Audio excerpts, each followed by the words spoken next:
Welcome in, race fans, and thank you for joining us here this Sunday evening for the season finale of the 20th season here with No Toad Racing League, which brings us to the Norm Morris Memorial.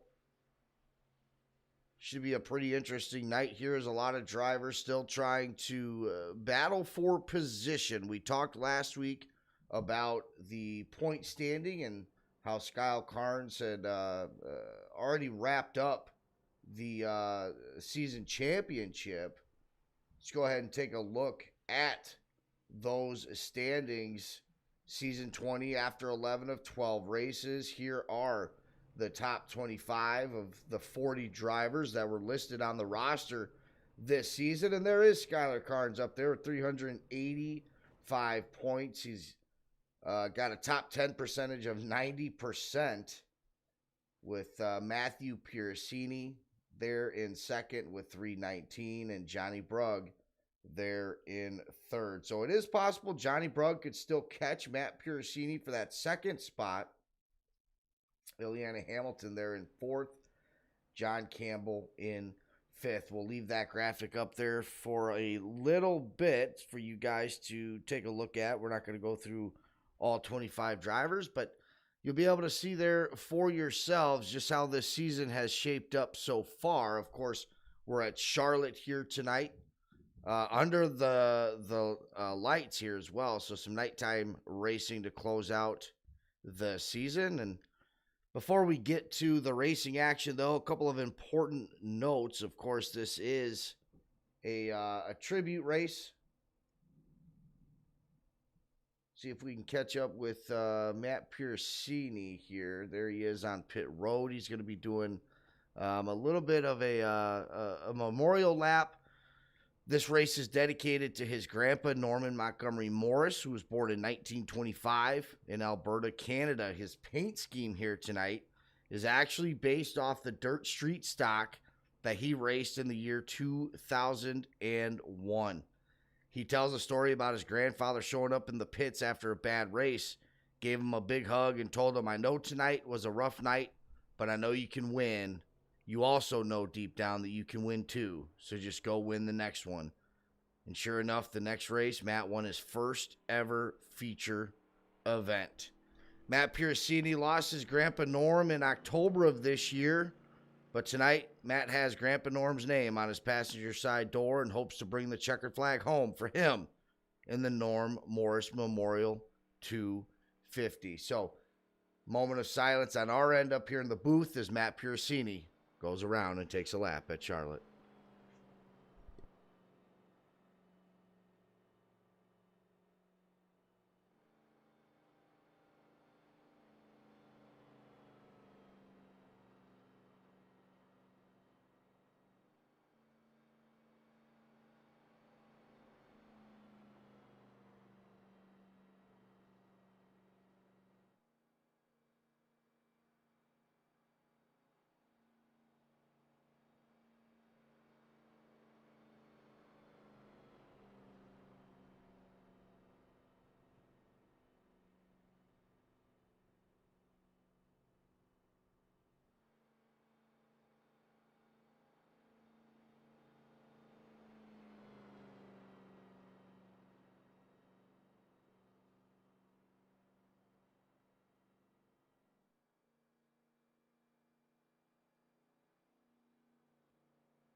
And there's are your memorial laps there by Matt Piercini. Also, before we get to the racing action, No Toad Racing League members have heavy hearts again this week as we learned about the loss of Alan Dixon's father. His father died shortly after his mother also passed away due to a tragic accident. Our thoughts and prayers are with the Dixon family this week. So as Matt Piracini takes a memorial lap for his grandfather, we will have a memorial moment of silence once again up in the broadcast booth for Alan Dixon's father.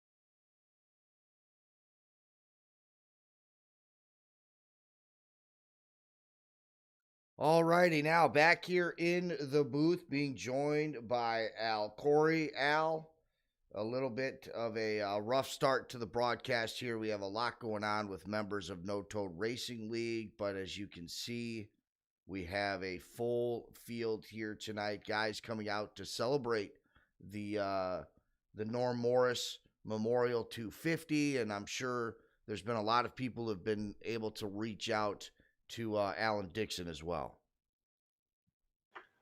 Hey, Brandon. Yeah, it's been kind of a rough week for the league, and seems like a bit of a bad stretch for everyone. But I must say that the support the league's shown, everybody's been great, and especially Slider. I think that he appreciates all that support. And having said that, I know there's been a ton of excitement for this season finale race. Guys have been in the Discord channels all week talking about this race. Yeah, absolutely. And as we get some of these overlays tossed up, certainly not how you want to, have to come into a session like this. And it's good to see the support from everybody all around. Of course, we've talked a little bit about, well, not a little, a lot, about how tight this group has been. And it's really shown here the last couple of weeks, the support that No Toad Racing League has with its members. Of course, we've talked about this as well. Season 20, an impressive run so far with No Toad Racing League. That ends tonight, the season finale, the ARCA Series at Charlotte. I know most of you guys are checking this out over on YouTube. This is also being broadcasted live on twitch.com/FadedTV. If you have Twitch, don't be afraid to hang on out over there and drop a follow for the channel. It goes a long way. But Al, we talked a little bit before the broadcast. I think we're both fans of Charlotte, especially here under the lights. Now, you had brought it to my attention. These drivers are coming in here tonight with only 50% fuel. Yeah, if it works out the way I think it might, we should be looking for a pit window to open around lap 35. They have 4 sets of tires in the pits, so that is going to be an interesting choice for some who may decide to pit for tires early in early pit stops, or may save them for the end. I'm not sure how that's going to fall out. I think we'll get a better idea of that fuel window as the race opens. But yeah, it's going to be really interesting if there's some strategies played out on the track. Yeah, and I think we're going to have to see some strategies coming out of some of these guys. We looked at the points as far as the top 25 goes, and even though Karn's up at the top, he's had an incredible season. He's pretty much locked in as the championship, but we still got a race for second place. Johnny Brugg, who kind of took a part-time role here, up to third, where he's kind of sat for the last couple of weeks, but inching closer and closer to knocking Matt Piracini out of that second spot. Yeah, I think we've mentioned before that Piracini made no bones about wanting a real strong run towards the championship this season. He's going to come up short, but second's nothing to sniff at. And Johnny missed some races this season, but he would have been neck and neck with Skyler no matter what the situation was. There's a couple of other interesting battles going on here. Kyle Gretsch is hunting down John Campbell for 5th, and has a real strong shot tonight. of knocking John Campbell out of the 5th spot, but we'll see how that plays out. And then we've got this wad of drivers, Kashishian, Rogers, Benson, and Sargent. These guys are all battling to finish the season in the top 10. And I just wanted to mention that when we're looking at those point standings you had up earlier, Brandon, that last week was the first week that the league starts to drop your 2 worst races as a driver. So what we're looking at with those points for the season, they include 1 drop week. And after tonight's race, the second drop week will occur, which means your 2 worst showings. And that's going to have an effect. So we're not really going to know how these points shake out for some of these spots in the top 10 until after tonight. Yeah, fair enough. Good explanation there for everybody at home. These guys out there on the track. Also, so we saw Matt do his laps here, but as you see here, Al Corey, the drivers out of the track, also paying homage as well to tonight's race. Terrific to see Slider in the field tonight, and I think everyone's really glad to see him. Yeah, of course, when we heard the news about his mother, he took that week off, and deservingly so. And I said it then, and I'll say it now. Obviously, there's just times where our hobbies and even things that that mean more to us than just a hobby, but they can take a back seat sometimes. And you're right. It's great to see him out here on the track and being out there with his friends. And, he's been so close to these guys for so long. It's good to see him out here and turning some laps here. Speaking of laps, 166 laps here. So as Al said a few moments ago, 50% lap, fuel windows opening up, or 50% fuel, excuse me. Pit windows opening up lap 30, 35. So plenty of pit stops going to be playing into factor here tonight. Al spoke about the strategies coming in here tonight. We also talked, Al, about how we just don't feel there's going to be many cautions here at Charlotte. So those pit stops that you were talking about, we are counting on being mostly green flag pit stops. I think how the race plays out early here will have a lot to do with that. Charlotte has a tendency to spread cars out. So if we get away clean for the first 10 or 15 laps, I think we'll see some longer runs. But as always, if you get some cautions and guys get wadded up again, we could see some more. But I think we'll see early on here what kind of race it's going to be. But I suspect we're going to have a pretty clean race. Yeah, I do too, and that's going to start with Johnny Bruggs taking the pole here tonight, along with Ileana Hamilton. We've talked about his second half season here coming out really strong. Jacob Klinkart third, Alan Dixon racing with that heavy heart here tonight in fourth. Tyler Merritt going to be in the top 5. And what are we looking for here early on here, especially with what we just talked about, the fuel situation, 50%. It's still a long race, though. Is there a rush for some of these guys to try to get up to the front? Or because of those pit stops, does that allow some of these drivers that are outside the top 8, top 10 to kind of just sit back? I don't know how many drivers are thinking long-term strategy in this race. I think they're probably taking it one fuel stop at a time. I think you'll see that, the top 5 get away pretty quickly, and then maybe further back there'll be some tire savings. Tires, you'll see lap times drop by almost a second after 25, 30 laps. So, you may see some drivers in the back. Oh, I missed it.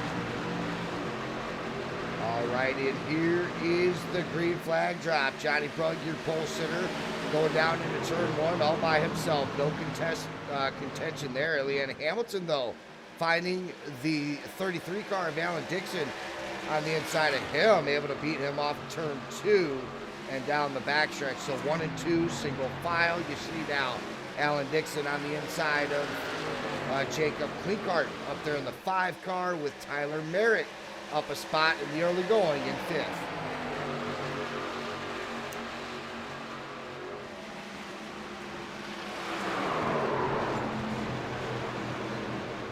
in some trouble for the 53 of Tyler Merritt. Al, he hits the wall going into turn one, stuck out into the middle of the track, and that causes chaos for everybody behind. We're under yellow for the first time. Boy, you hate to see that. That's a tough start.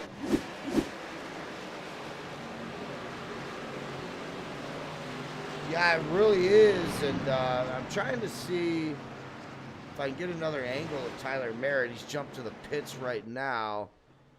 He hit the wall, and then I don't know what happened after that. He kind of just stayed right on the center of the track. We're going to rewind here, about right here. We saw him hit the wall. Now let's see what happens afterwards. He's kind of, I don't know if he's having, I think he was just trying to stay in the middle of the track and allow some of these guys to make their way past them, but unfortunately they just couldn't. Yeah, I think he was just trying to hold a spot, like you say, and let guys get around him. But if you look behind there, once people started checking up, it looks like the 66 car that got into Naj? I think he just drove into the back of him trying to get slowed up. So that's really made things worse. Yeah, and then we immediately change our focus to the 28 car of Gary Sargent with a little bit of a mistake under yellow conditions. Gary Sargent, Alan Dixon, and Skylar Carnes wrapped up into this. Gary Sarge just coming in a little bit too hot there. You see Matt Piercini try to go down low. Sarge checks up high, gets into the back of him. T-bone Skylar Carnes. So we have two pretty significant crashes here. One bringing out the caution, and then Al under caution. That's a little out of character for somebody like Sarge, who has been in the sim racing community for 20 years. Yeah, that hurts for him. I know he was really looking for a solid finish tonight. He still may get it, but I suspect some of his on-track admin duties probably distracted him there and got away from him a little bit, so that's unfortunate. Yeah, and that is a very good point to bring up. He's doing, I don't know if he's doing full-on race control, but having some of those extra duties out there on track and not really being or allowing yourself to have 100% focus there. And look, he's done a phenomenal job of doing both those duties all year long. So I think we'll let that slide. And I'm sure Skylar, these guys do have a fast repair, so they'll be able to come down pit road, get cleaned up there a little bit and get back on track. But, we talked about, we didn't expect there to be too many cautions here tonight. And here on lap 3 and 4, we find ourselves under yellow. Yeah, as I mentioned earlier, I think the start was going to have a lot to do with how things go tonight, but it looks like the vast majority of the field has pitted, either for tires or maybe just a top-up on fuel. We only got, looks like the top 8 maybe. I don't know what you're seeing, but I think it's somewhere around the top 8 did not pit. Yeah, and that could be a sign of these guys, because there was a lot of drivers that came down pit road, and that could be a sign that even though we've already had one early caution, that these drivers are thinking the same as us, that was kind of a fluke caution, and that we are going to go on a long green flag run. And with having, I believe you said 4 sets of tires here tonight, come on down, burn one of those sets up, and let's go back and get a good green flag run. Yeah, it looks like Sargent's dropped about 15, 16 spots right now, and so he's obviously had to pit for repairs. Yeah, he's going to be starting this back in 19th. Skylar really didn't lose any position there. He's going to be on this restart back there in the 9th position, and I'm looking at, for the 33 car, Alan Dix. Okay, so he loses 19 spots.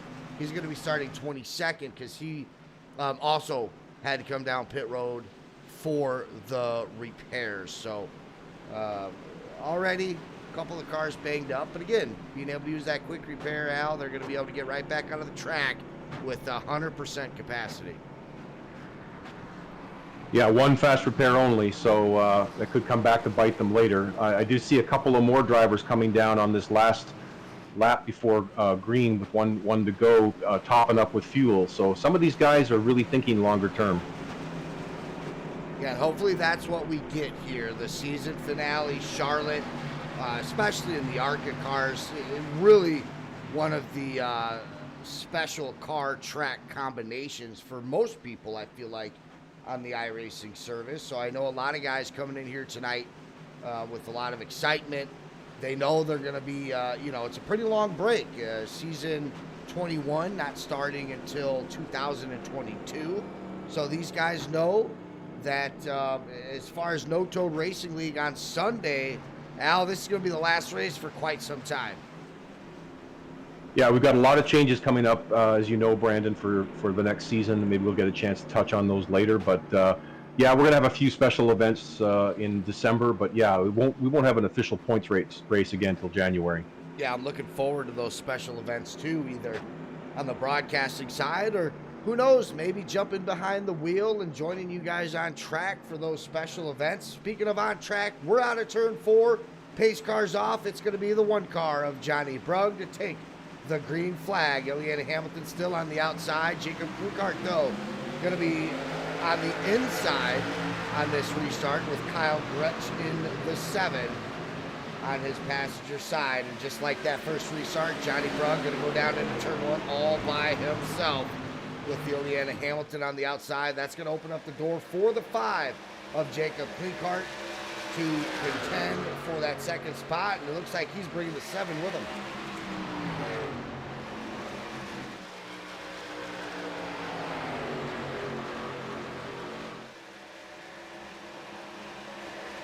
The 7 not being able to make the clear on Ileana Hamilton. Kyle Gretsch still 4th. David Rhodes, though, up 5 spots. He's in 5th place. That's the 21 car. Skylar Carnes up 3 spots on that restart from 9th to 6th. He's got the 24 car. Matt Piercini behind him as they both make it down the backstretch. Willie Whitaker up 7 in 8th, along with John Campbell up 7 to 9th. John Barton behind them in the 68 car, up 9 spots inside the top 10. So Al, that caution favoring some of these drivers, but you had mentioned a handful coming down pit road.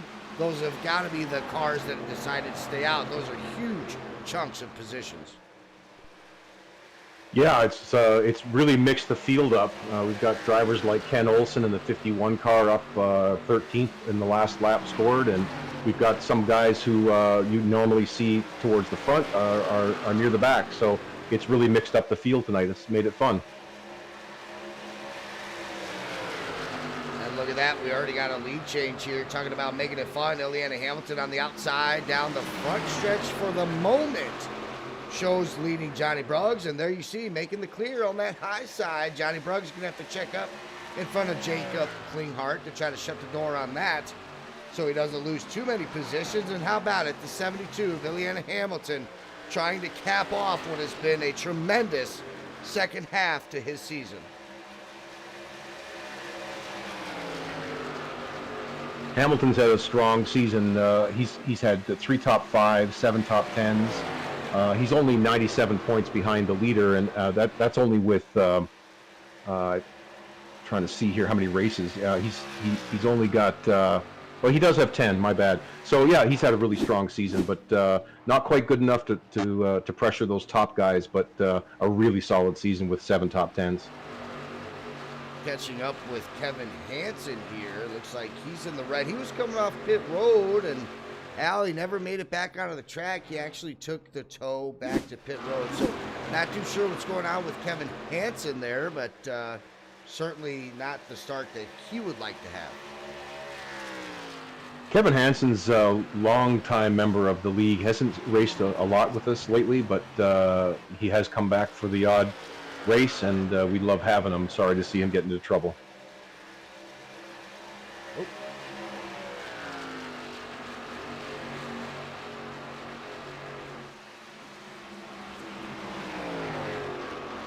Ileana out to a nice, comfortable lead. Jacob Klinghardt did finally make the pass on Johnny Bruggs, and now Skylar Carnes down the backstretch looking to do the same. So trouble here for Johnny Brugg in the early going.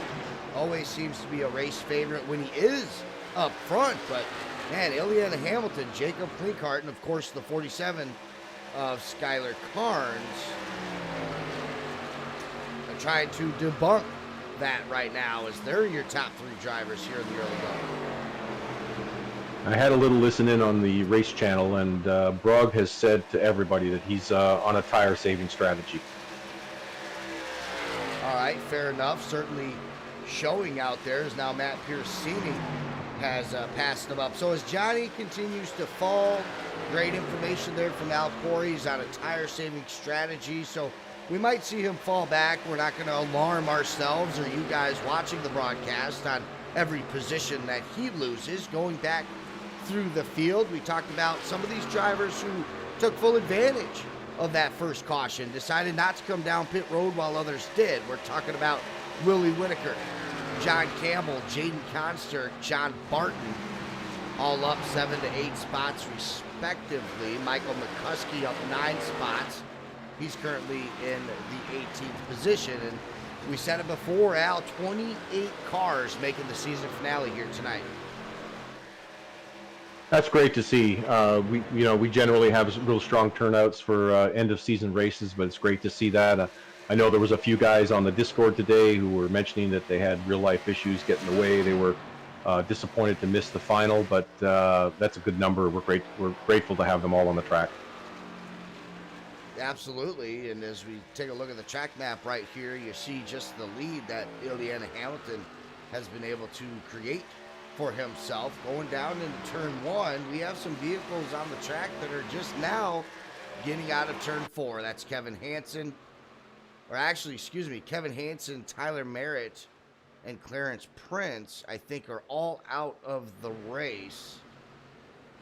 It's actually James Lawson in the 66 who's the last car now on the field. He is still on the lead lap, so that's good news. But so far, 3 cars already a DNF here tonight. So just a couple of notes here on pitting.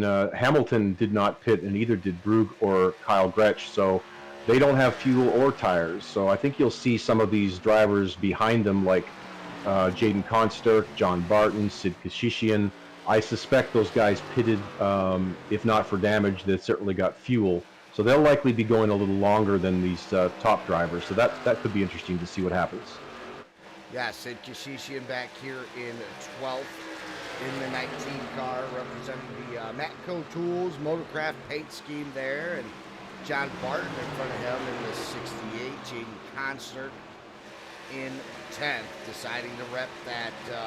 He switched up paint schemes just a little bit, just color combinations, if you will, and bringing it out here tonight. I think that's a good decision, running the all black with the red accents under the lights here at Charlotte. That's a good looking car there. Of course, paying homage to the old Dale Earnhardt Jr. When he came into racing for DEI. Yeah, that looks great. We'll have to keep an eye on lap times here as we get past lap 20. Doing some testing this week, I certainly saw some fall off. So let's keep an eye on which of these cars is falling off hard. You'll know those guys used up their tires early.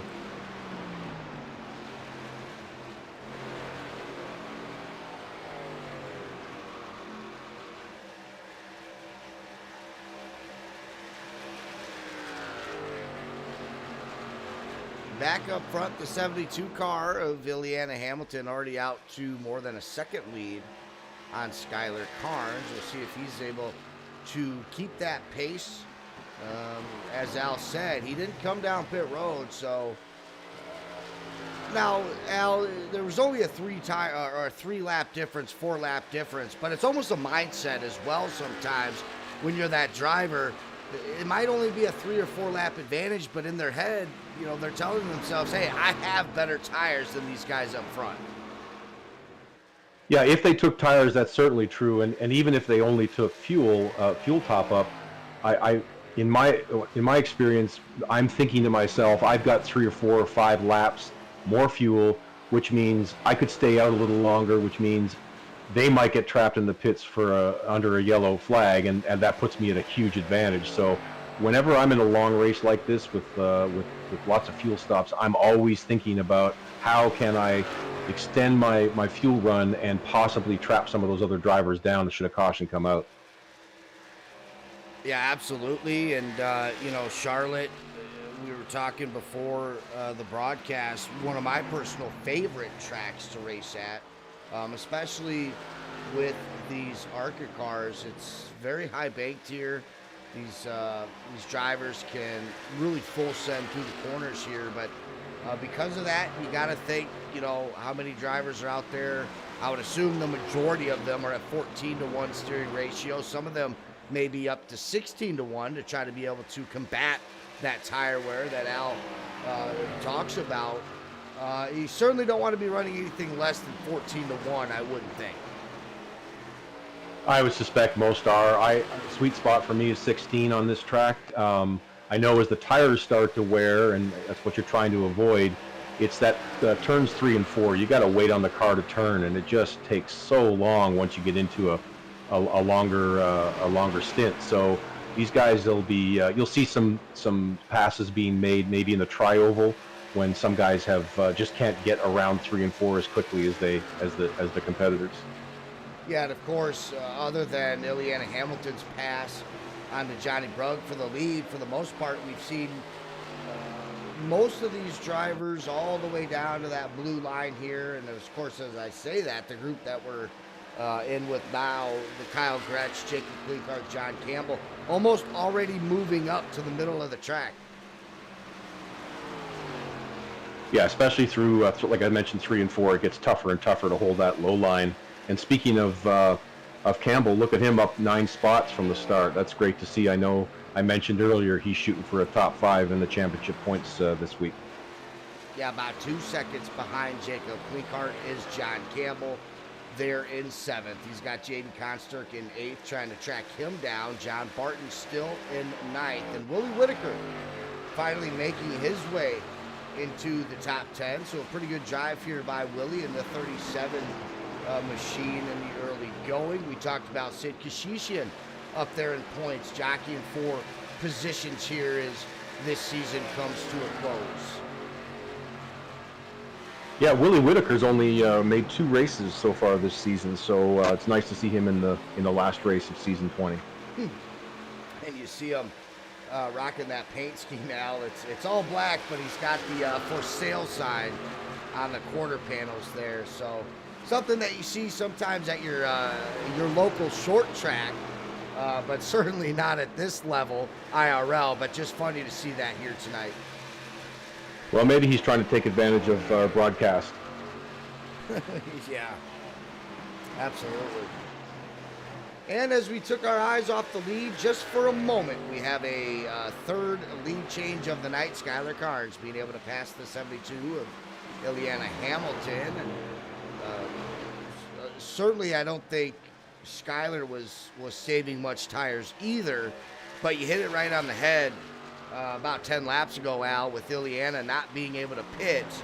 And also when you're out there on your own, it's so hard to be disciplined too. I mean, when you have a little bit of a lead, you want to make it a lot of a lead. Absolutely. Get the wind in your face and you're gone. We talked about Brugg on a tire saving strategy. Here we are coming up on 30 laps and he's back up into 3rd. So I think he was careful with his tires, and I think that's paid off. Yeah, it's a very good point there, and it looks like the top 5, which ends with Kyle Gretsch here in the 7, already starting to pull away from the field, but of course being on lap 30 here, we suspect within the next 5 to 8 laps, the drivers that didn't make their way down the pit road under that caution are going to have to come down under green to make their first green flag pit stop.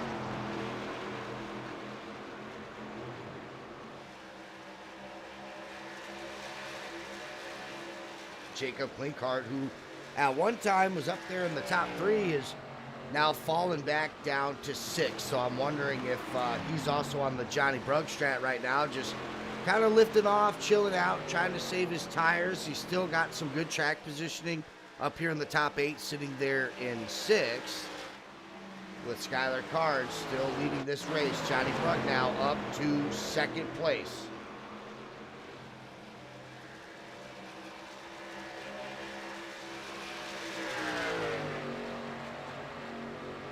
Get the clear on the 72? Yes, he will. Down into turn 3. Johnny Brugg on the inside of the 72.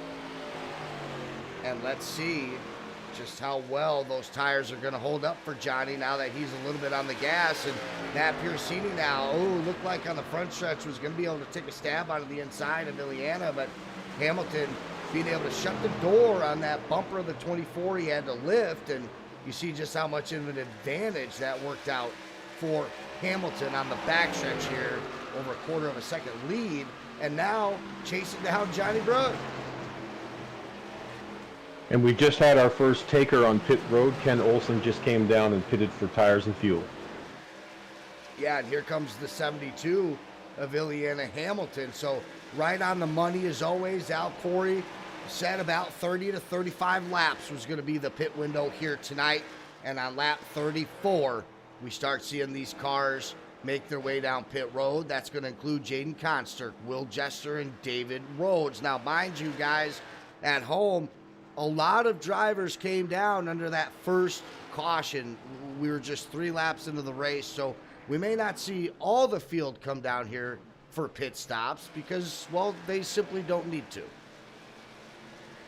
Yeah, and I think some of the last ones you'll see come down are those guys that topped up right before the green flag run. I think they've got about a 6-lap advantage on those that didn't pit at all. So in the next 5-6 laps, we're going to see virtually everybody, and pit road is busy now. Yeah, it really is. As we took a look at the majority of cars coming down, Alex Goff now in the 00, rocking the Crown Royal paint scheme there. And as some cars are now making their way down pit road, Ileana Hamilton, Conster, Will Jester, and David Rhodes making their way back onto the track. Brandon, we just had Skylar Carnes with a bit of a miscue on pit road. It looks like he spun out on the entry, but may not have gotten the penalty. Well, let's go ahead and use our iRacing rewind to take a look at that. We kind of caught that at a good time. The 47 car, Skylar Carnes, having trouble coming off of turn 4 on to pit road. And, oh, yeah, absolutely. And, of course, already taking a huge chunk of time because of that. Yeah, you bring up a good point. Hopefully not getting a... trouble on the track. Trouble on the track. Ooh, that was a big one. 96 Cooper just got into an incident, but I don't see a yellow flag.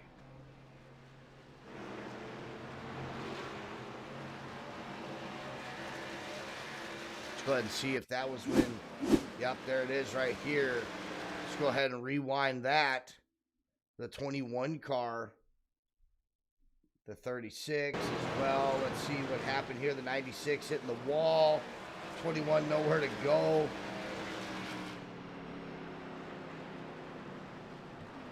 So a pretty big lick there for David Rhodes. And of course, going down on the infield here at a track like Charlotte, other tracks that you see this a lot, just really big tracks. Here comes Gary Sarge now down pit road. But if you're down on the infield like that and you're off the track, I mean, we talk about it all the time. Of course, the driver that's involved in that incident wants the caution. But Al, if you're out of harm's way, iRacing, they won't call that caution.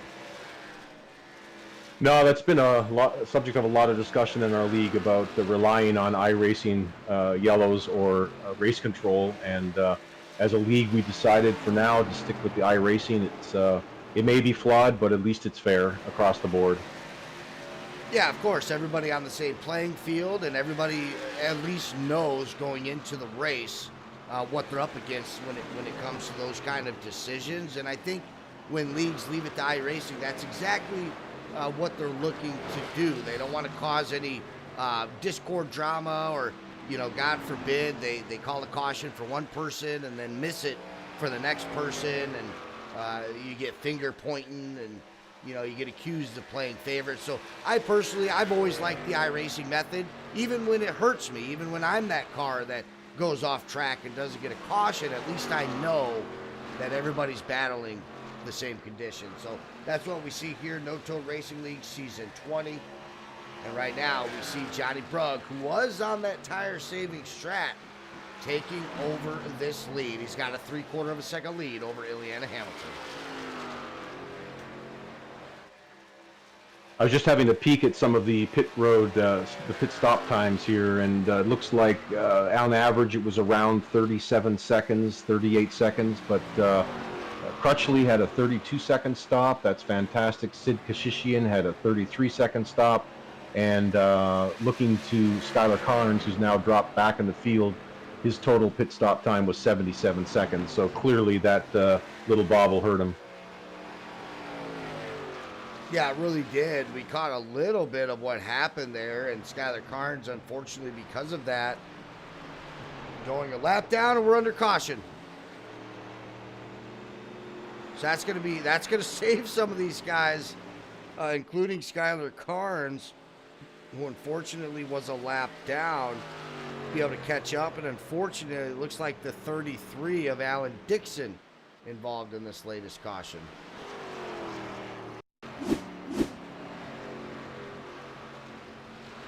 Kind of gets up to the wall, comes back down. Not too sure what brings out the caution here, other than just having a car, the 33, being completely stopped on the apron there. But I'm really surprised that that's what drew the caution.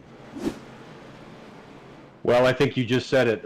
When there's a car stopped on the apron, I think iRacing generally will throw that flag at most tracks. And what you'd rather see is him, staying on the apron, driving around, and going to pit road, as opposed to stopping and exiting on the track, because that's what threw that flag.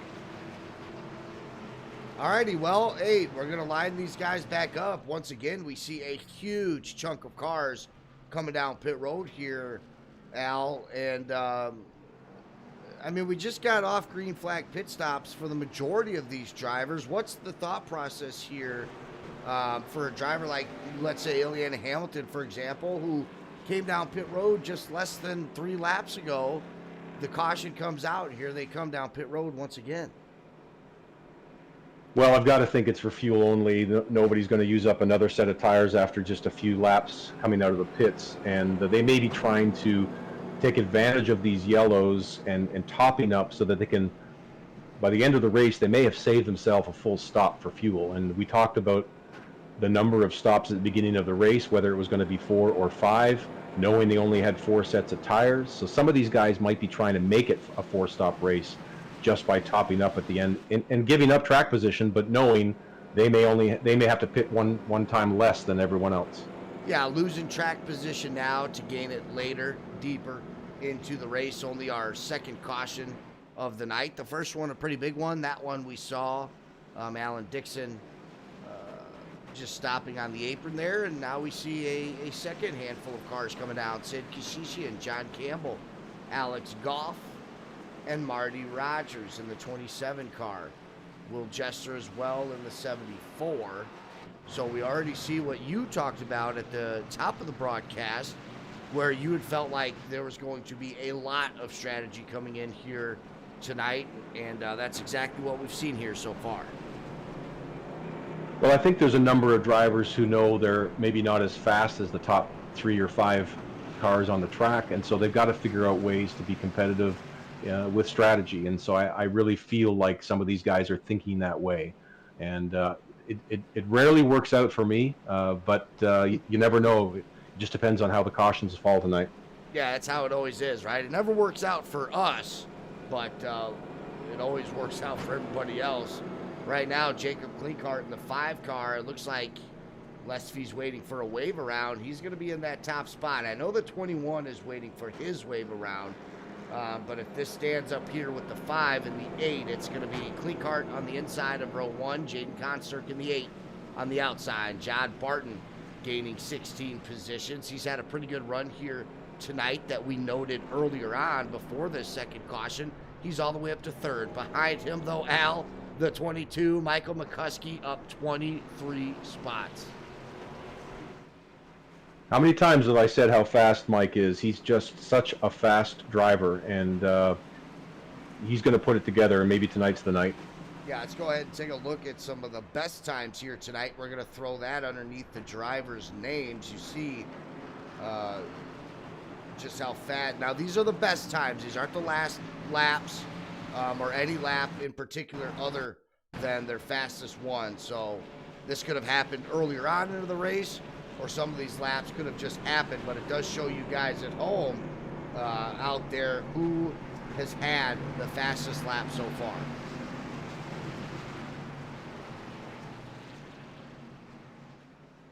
Coming out of turn 2 here under caution, going down the backstretch. This will be the final caution, or the final pace lap here under our second caution. Pace car will get out of the way, and we'll have a new battle for the lead. Jacob Kleekart, Jaden Consturk, John Barton, and Michael McCuskey up in the top 4 for the first time. Sometimes this can get a little bit hairy here, Al, and this isn't a knock to the Kleinkurts or the Consturks, but if you stay out while others come in, I mean, it's been proven here tonight, Brugg, Piercini, Hamilton, all faster than these guys up front. And even though right now they have the track position they want, this is when it gets a little bit dicey, when you start getting some of these slower cars that stay out up front, and the other cars like Brugg, Piercini, and Hamilton have to start making their way around these guys, especially on fresh tires. Yeah, if I'm near the front right now, I'm screaming on the radio, don't run me over. Absolutely. Right now, though, the 5 car and the 8 of Jaden Consturk doing everything in their power to get a pretty good lead here. And that's what they've been able to do out of turn 2, out of the backstretch, building themselves a nice little buffer in front of Michael McCuskey, who certainly currently sits 3rd. Here comes Matt Piercini, though, already on the inside of McCuskey, so he's going to take over 3rd. Here comes Kyle Gretz now on the inside. So we already see right there Michael McCuskey in the 22. He's going to be on older tires than these drivers up front. Now Johnny Brugg, Gary Sargent with a little bit of a rebound. Remember, he was that car that caused the first caution of the night, had some damage, fell all the way back well outside of the top 10, I believe starting 19th on that restart. So good to see the 28 car back up inside the top 10. Yeah, I wouldn't be surprised if McCuskey's trying to save some tires here, and that's why he's letting these faster cars go by. So let's keep an eye on his run as he gets another 30 laps under his belt. Yeah, that's right. Here's Johnny Brugg all over the back bumper of the 22 Michael McCuskey, but not yet really being able to make a run. You see pretty much the majority of the field, other than Hamilton. We've seen Hamilton enjoy that high side. Pretty much everybody else, though, bottom feeding towards that blue. And that's allowing the 22 to hold off Johnny Brugg. And here comes Gary Sarge down on the inside.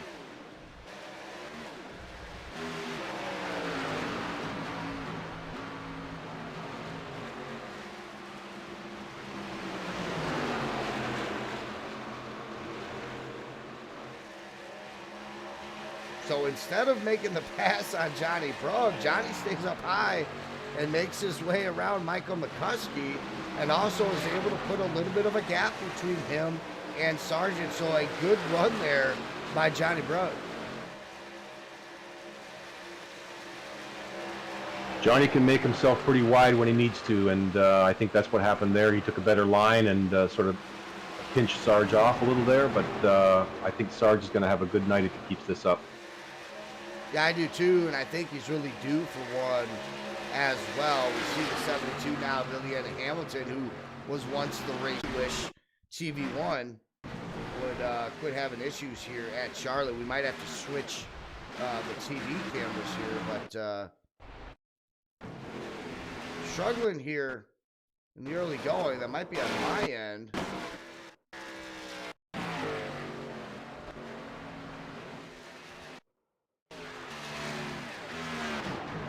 Not too sure what's going on here.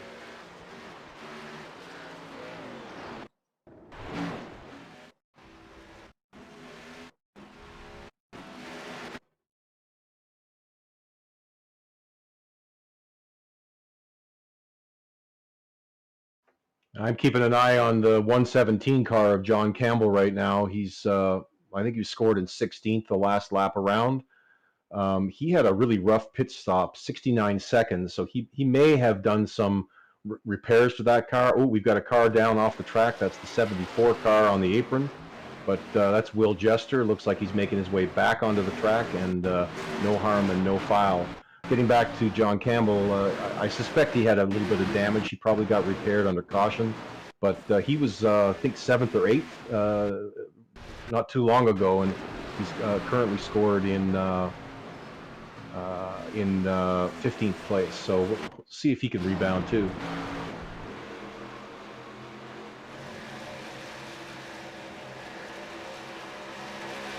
Will Jester hanging out in 15th. Appreciate you taking that over, Al. Having some issues, some technical issues on my end here.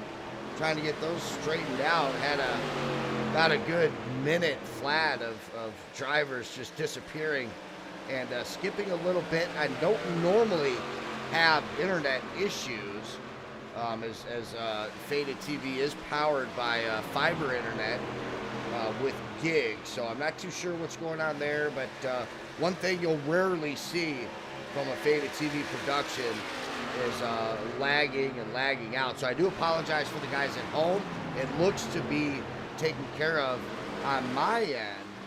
And right now, Jacob Klinkhardt taking care of things on his end. Still the race leader, about a quarter of a second in front of Kyle Gretsch, who's made his way up 5 spots, sitting in second. Jaden Consterk now putting his name up there in that top 3 conversation here in the early going. Qualified 17th here tonight, and due to some strategies under that second caution, has found himself all the way up into 3rd. And I think Al, with Johnny Bruggs dropping back down to 4th, might be on that same strategy he was on the last green flag run. Yeah, and if you remember, he dropped back to, I think, 5th or 6th the last run, but at the end of that, he was in 3rd. So if he's sitting in 4th or 3rd or 4th now, don't be surprised to see him moving up into that 2nd spot when it comes time to pit again, which, believe it or not, is not that far away. Yeah, good point there. Matt Piracini now trying to hold off the 22 of Michael McCuskey and stay in the top 5. You see the 72 also on the tail end of that. Avilliana Hamilton, Gary Sargent still holding down that 8th spot with Marty Rogers in 9th, but Alex Golf in the 00 makes his first appearance into the top 10. He's a driver who started 20th here and has been able to find himself up double digits. Will Jester off track. We'll see if that brings up a caution. It doesn't look like it. We'll go back and show a replay and see what just happened here. Will Jester in the 74, and Al again, just a driver who's on the infield all by himself, able to make his way back onto the track. But as you called it just a few moments ago, that's going to be his 2nd time within a short amount of time where he's been off the track struggling a little bit.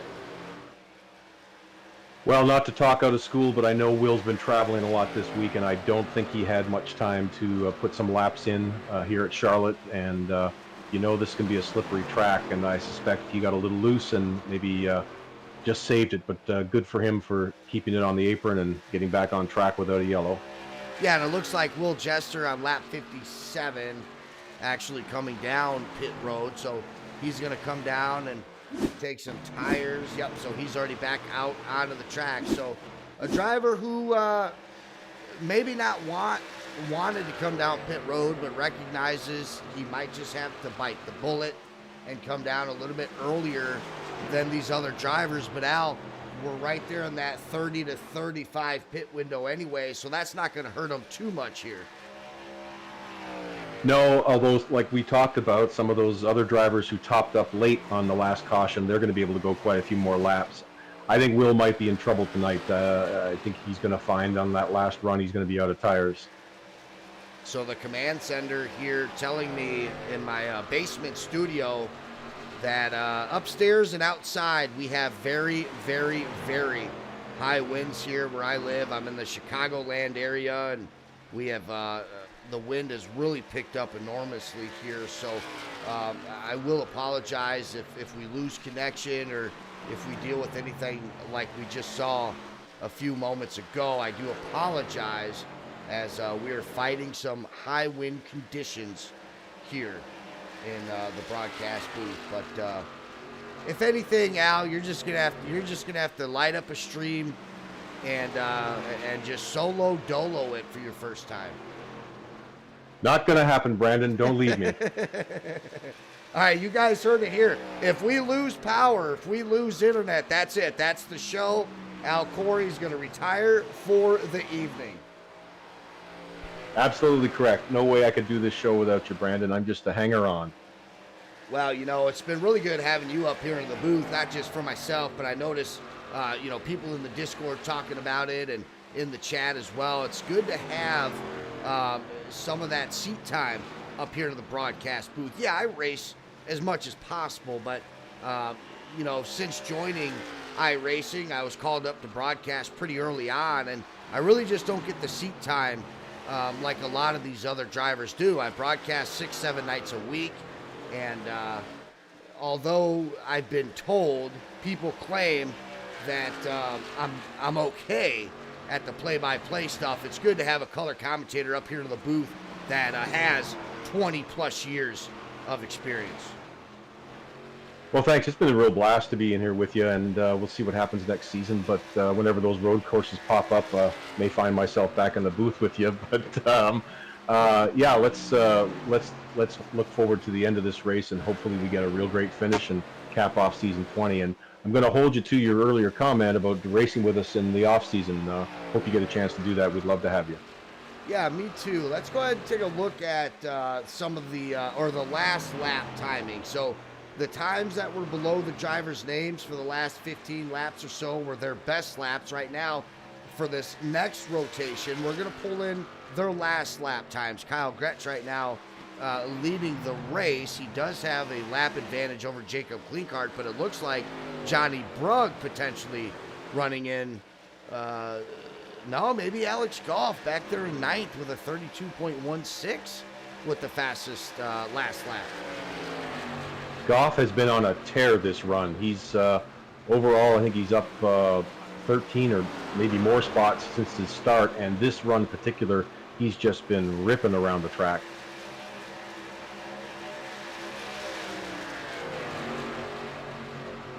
And it's showing right now up 11 spots up to ninth. He's right behind the 24 of Matt Piracini and the 72 of Ileana Hamilton, which is good. A good spot to be as we see Jaden Conster hitting the wall here on entry of the front stretch. That's going to allow at least Matt Piracini to make the clear. The 72 of Ileana Hamilton down low, and here comes the 00 onto the inside of Jaden Conster. Yeah, we don't see Conster up front too often, at least not for long runs, and he had a good run going. That little mistake has cost him some spots, but hopefully he can pull it back together. That was pretty dicey, 3 wide there through that turn. It was good to see everybody got through. Yeah, luckily it kind of happened right as they were coming off corner exit rather than corner entry, and now we see Conster coming down here. So one thing I've noticed here tonight, Al, once these drivers even get a hint of tire wear to where they have to fight it, they're just immediately coming down pit road. Yeah, I saw Ken Olsen make a stop. We're still, I think, 5, maybe more laps until the end of the fuel run. Like we've talked about, are you on a tire-saving strategy and extend your fuel runs, or are you trying to be fast all the way and expect to make more stops? I just worry that some of these guys are going to be out of tires. Well, and, you know, we talk about it in the booth quite a bit, quite often, especially on a track like this, on how important it is to save tires, but it's really easier said than done, especially when you're racing for position, regardless of what that position is. It's very hard to stay conscious and very it takes a lot of discipline to let off and go slower than you know that you could be going faster. It does take a lot of discipline to let somebody go by knowing that in 10 laps you'll pass them back again because you saved your tires. That's a hard lesson to learn and hard to remember when you're in the car. Johnny Brugg, though, he's certainly trusted the process so far as he made the pass on Michael McCuskey just a few moments ago, and he finds himself back up in second.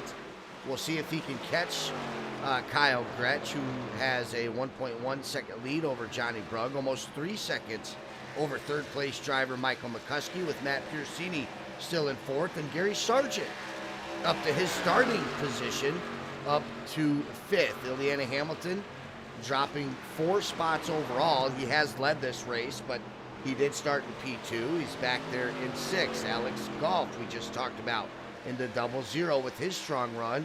And here's Marty Rogers in the 27, putting together a good run of his own here. Love to see Marty Rogers up there. He's a great driver and doesn't always get the result, but boy, it's great to see him up there. I was just keeping an eye on Ken Olson, who's on fresh tires, making his way up past Gary Sargent and Parasini, and he's going to be a rocket right now while the rest of these guys are screaming for new tires.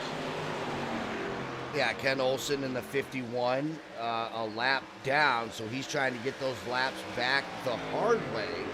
But with having those fresh tires, now is the time to do it. And of course, it's going to help him when the leaders have to come down pit road as well. So right now, the 51 of Ken Olson putting himself in some pretty good positioning here, not only getting a handful of these spots back, but when these leaders come down pit road, really setting himself up for some good track positionings once we get through those green flag rotations. Well, traffic's picking up on pit road right now, Brandon. We're starting to see some takers.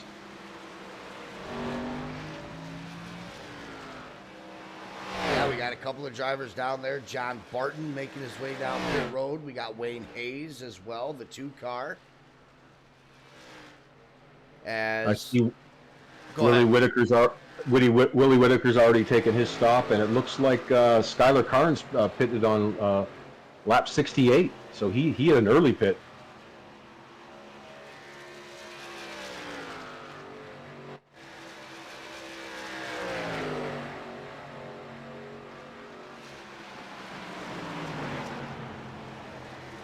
So as drivers make their way down for their second green flag pit stops of the night, we're going to take a break up here in the broadcast booth. We'll be back in about 30 to 45 seconds. When you want to be the best, you can't settle for the rest. There's a reason that McConey Setup Shop is trusted by more virtual and real-world tracks and companies than any other setup shop in iRacing. With partners such as Stafford Motor Speedway, the Nashville Fairgrounds Speedway, Five Flags Speedway, Speed 51, and more. When you want something done right, you go to the experts at McConey Setup Shop. With setups available for most series on both asphalt and dirt, built by a team of professional builders consisting of some of the top talents on the service, McConey Setup Shop LLC has what you need to hit the track with confidence. Head over to McConeySetupShop.com and learn why McConey Setup Shop is the official setup shop of Richmond Raceway Esports and is partnered with some of the largest names in virtual and real racing. And remember, at McConey Setup Shop, there are setups, but your victories. McConey Setup Shop working with some big names in the sim racing world, and we're honored to be incorporated with that. Use code FADEDTV for 15% off all setups, subscriptions, and coaching. And if you're interested, maybe not interested in the setups, but interested in some really good short track racing events as we fall under caution here, McConey Setup Shop's always involved in super late model racing and short track racing as a whole. So, Al, I'm not getting a whole lot of information about this latest caution. I don't know if you have any information to see what just went down and who was involved. Yeah, Carnes punted Campbell. Alrighty. Can't put it more plain.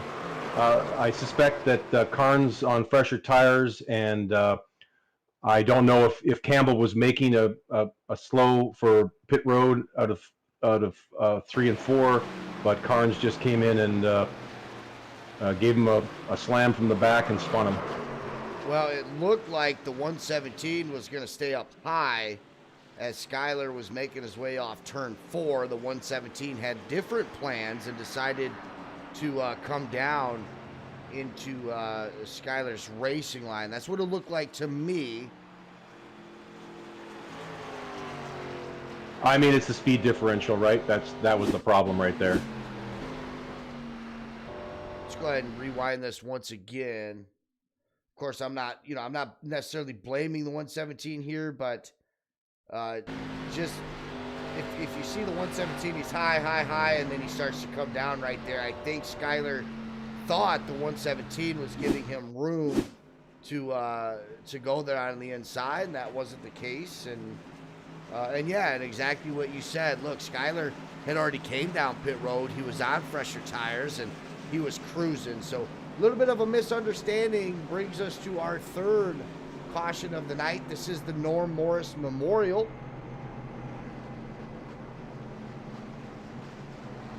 And we're under the lights here at Charlotte. And Al, it's been a pretty good race so far. Look, we're under our third caution. We've already seen some 2 green flag pit stops as well. And we've seen a handful of not new names to the league, but new names up here into the front. In fact, Brian Cooper being one of those drivers now. It looks like, I think he's going to come down pit road, but him and Jacob Kleinhart and Gary Sargent putting themselves in the best position that they can. Yeah, Cooper last pitted on 44, so he was due for a fuel stop. I would suspect we're going to see some guys come down pit road again here, especially some of these guys in the back on the next lap, just to top up on fuel. I'm trying to get a read on what happened to Benson. He was running in the top 10. I don't think he was caught up in a wreck or anything, so I'm not sure why he's dropped down the charts here. Talking about Jason Benson? Yeah, that's right. In the 42. Where's he scored? I got him scored in 8th, actually up 6 spots. Interesting. Okay. I think I think you might be talking the 68 of John Barton, who was up there in the top 10 for a while. I could be wrong on that too, though, because he's 17th, but currently 2 spots from his qualifying. So, nonetheless, hey, some drivers shuffling in and out of spots. That's what happens when you have 2 green flag pit stops plus 3 cautions here. You're going to see a lot of fluctuating through the standings. Yeah, I'm just looking at the lineup here right now of cars lined up on the track, and that's why I noticed that Benson was so far back on the standings. But we'll see what happens when he comes around here and the scores catch up. Now I'm kind of surprised we're in that pit window, and I'm not so sure if all these drivers. I suppose maybe I missed. Maybe Jacob Kleinhart pitted before that caution, but I was really expecting just about all the lead lap cars to come down pit road. Yeah, it looks like there's a bit of a spread on who pitted when. Kleinhart looks like he pitted on 69, Sargent 78. So, and I see some who have pitted on lap 180, lap 80. So, I'm not sure. I think we've got quite a spread here on who pitted when. Yeah, and I think Jacob Kleinhart, although the leader now, once this green flag drops, even Gary Sargent, he's got almost a good 10 laps on Jacob Kleinhart as far as tires go, and then you throw in Johnny Brugg, Kyle Gretsch, Matt Piercini, and the rest of the crew into the mix here. We'll see if Jacob can get a real good run here while he's got the top spot, or if he'll just have it for a moment, and these drivers that have decided to come down pit road and collect a fresh set of tires blow the doors off the 5 car. Okay, I've got hopefully some helpful information about what's going on the track right now. So we had a pile of cars that just got the wave around because of the way the caution fell and when some of those cars had pitted earlier. So they've all got the wave around, and that's why I was looking at Benson being so far back in the field. Now that the wave arounds have happened, we've got the lineup looking correct, and I see that race control has extended this yellow for one more lap to get everybody lined up. So there was a lot of cars on the wave around there, Brandon.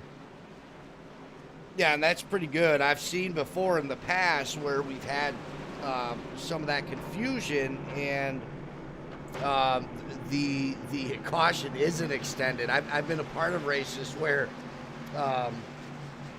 people, iRacing kind of messes up a little bit. It's a little confusing when that caution comes out. It always happens when the caution comes out and we got drivers that have already, came and gone on pit road or on pit road currently. It takes iRacing a little bit to get everybody where they need to go. So good that the admins are extending the caution, getting these drivers where they need to be.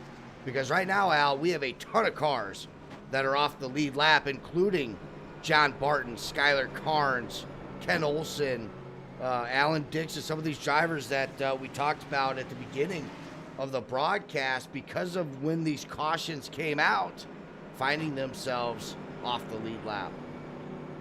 Yeah, I suspect when the waiver rounds happened and we go back green racing, those guys maybe scored back on the lead lap. I don't have the same timing in front of me as you do, but I suspect that's what we'll see.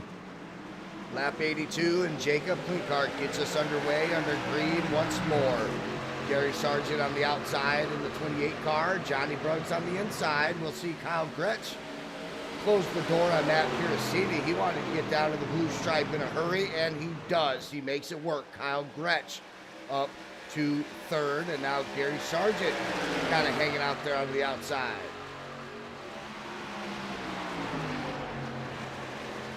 So right now, at least for the first lap after the restart, Jacob Klinkert making it work for him. He's got that green and black car of Johnny Brugg, though, chasing him down along with Kyle Gretsch.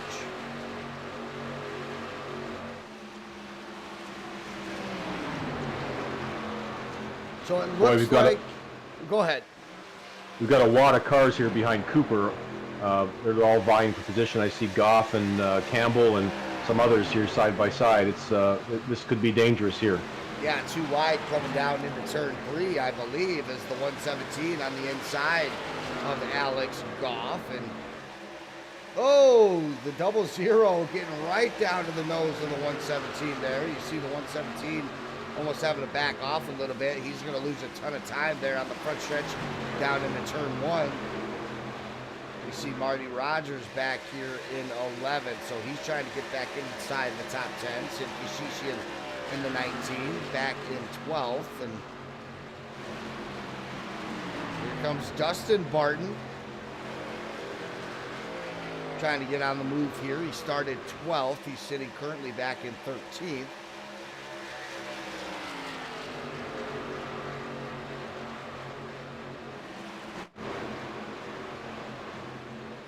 And you were right, Brandon. Skylar Carnes scored a lap down. Am I right? Yeah, Skylar. So Jason Benson in the 42 got that lead or that lap back on the wave around. Skylar Carnes, John Barton, David Rhodes, and Ken Olsen, however, did not. So Skylar Carnes will be that first car a lap down currently, assuming that there is another caution that comes out. He'll be able to get the lucky dog, but right now the 47 car in a little bit of trouble. Well, as much as it would be great to have a different winner, I think the writing's already on the wall for Skylar to win the championship this season. So I think everyone wants to see him finish strong. So let's hope he can catch that lucky dog and get back on the lead lap.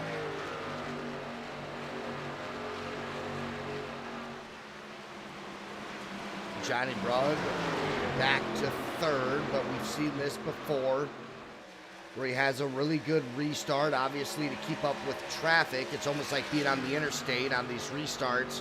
Whether you want to fall back or not, Al, when the green flag first comes out, you don't really have the opportunity to fall back. You have to keep race pace. You have to keep up with traffic.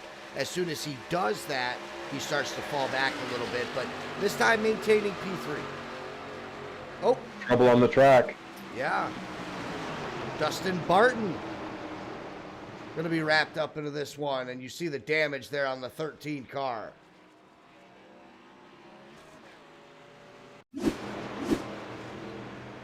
A victim of the wall. We've seen that here a couple of times tonight. Looks like he got his tires on that painted stripe, got loose, and wasn't able to avoid the barrels. Yeah, and then trying to stay on the shoulder there. Makes his way back onto the track. Oh, whoops! I'm on the wrong Barton. Excuse me. Let's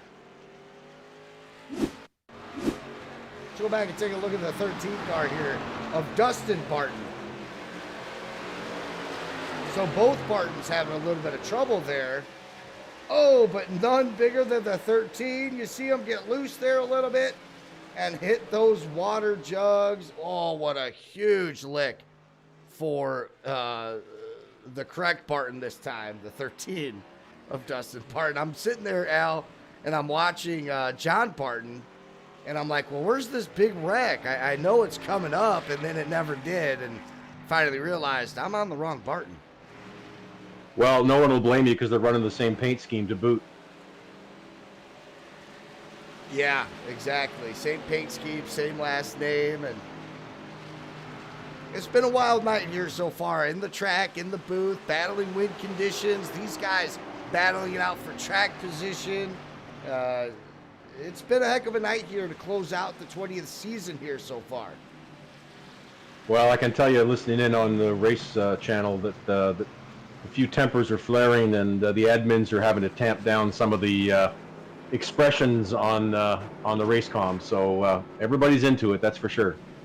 Yeah, a little bit of chatter. It always starts with a little bit, and then the next thing you know, you're on the, the fourth or fifth caution, and somebody feels like they should have gave you a little bit more room than you had, or you took the wrong racing line, et cetera, and things can get pretty heated. Of course, the guys watching at home, and the officials, just how ugly that can get. Most leagues won't get as derogatory, but Al, racing is racing. Tempers start to flare. A few F-bombs get let out a little bit, and it's really a difficult job for the admins and race control to get grown men. You can't just get on the radio and treat them like kids. I mean, sometimes you have to let them get a little bit of an expression out.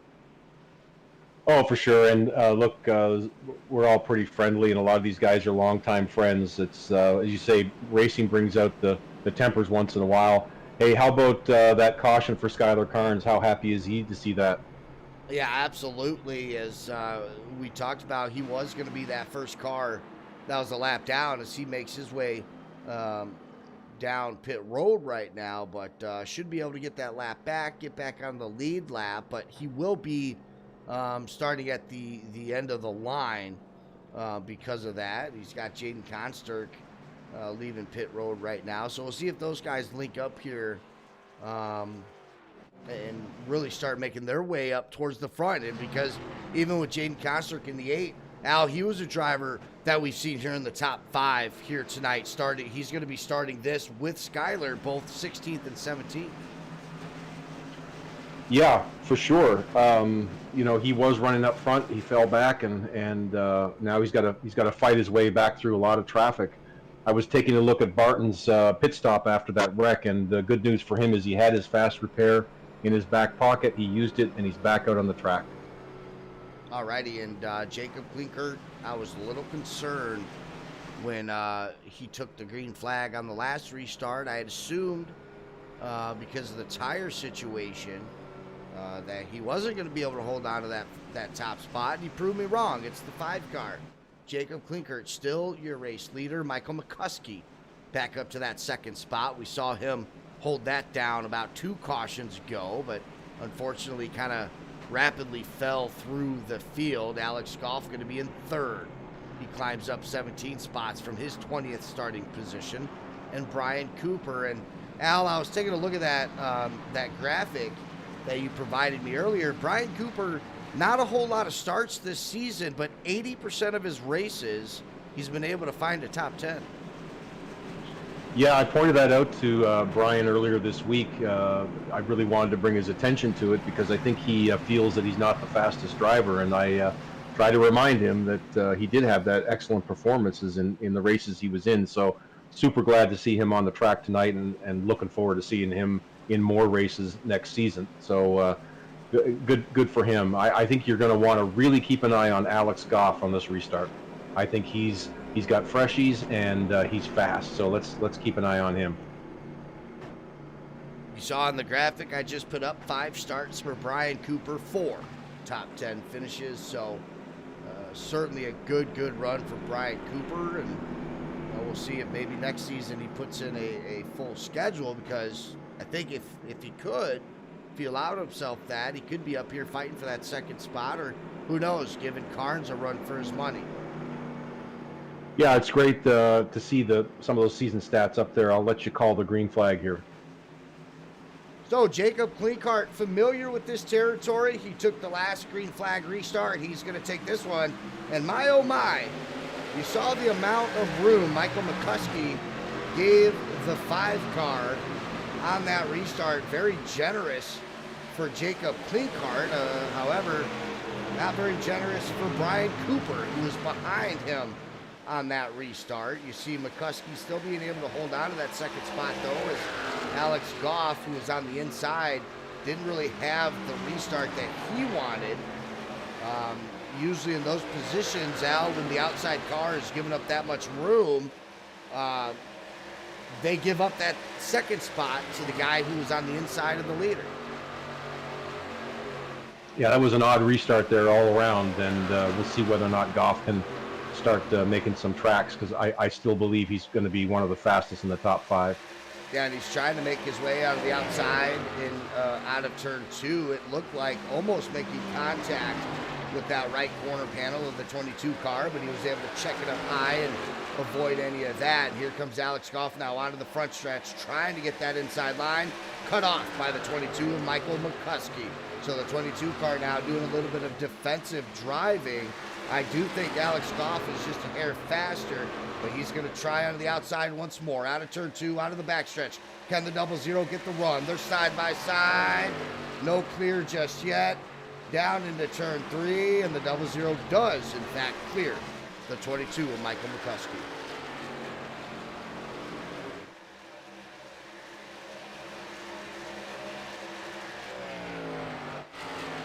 Hey, here comes the 19 of Sid Kashishian.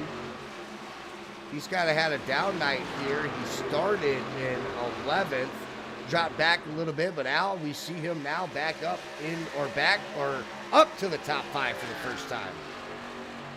Sid's had a good month of November, not only in the ARCA series, but in some of the other series that NTRL runs. He's had a lot of seat time this month, and I think it's paying off.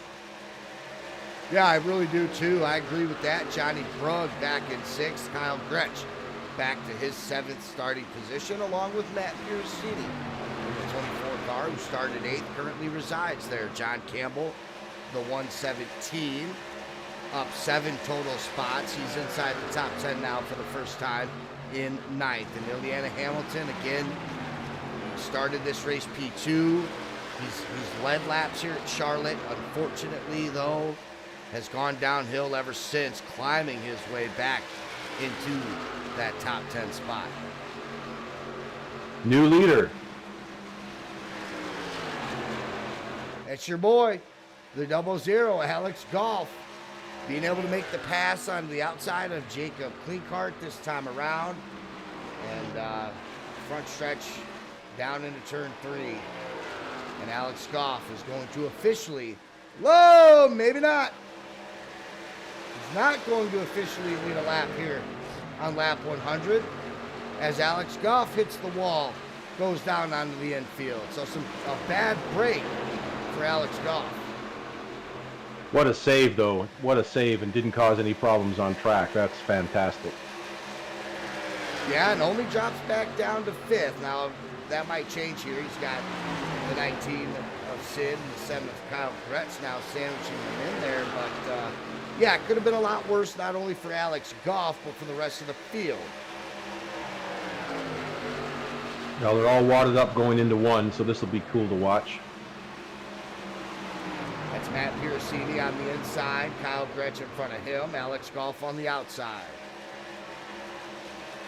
You see Matt kind of check up high there. From that angle, it looked a little sketchy, but I think there was plenty of room to share there. So Matt Piercini being able to run his racing line as he would like.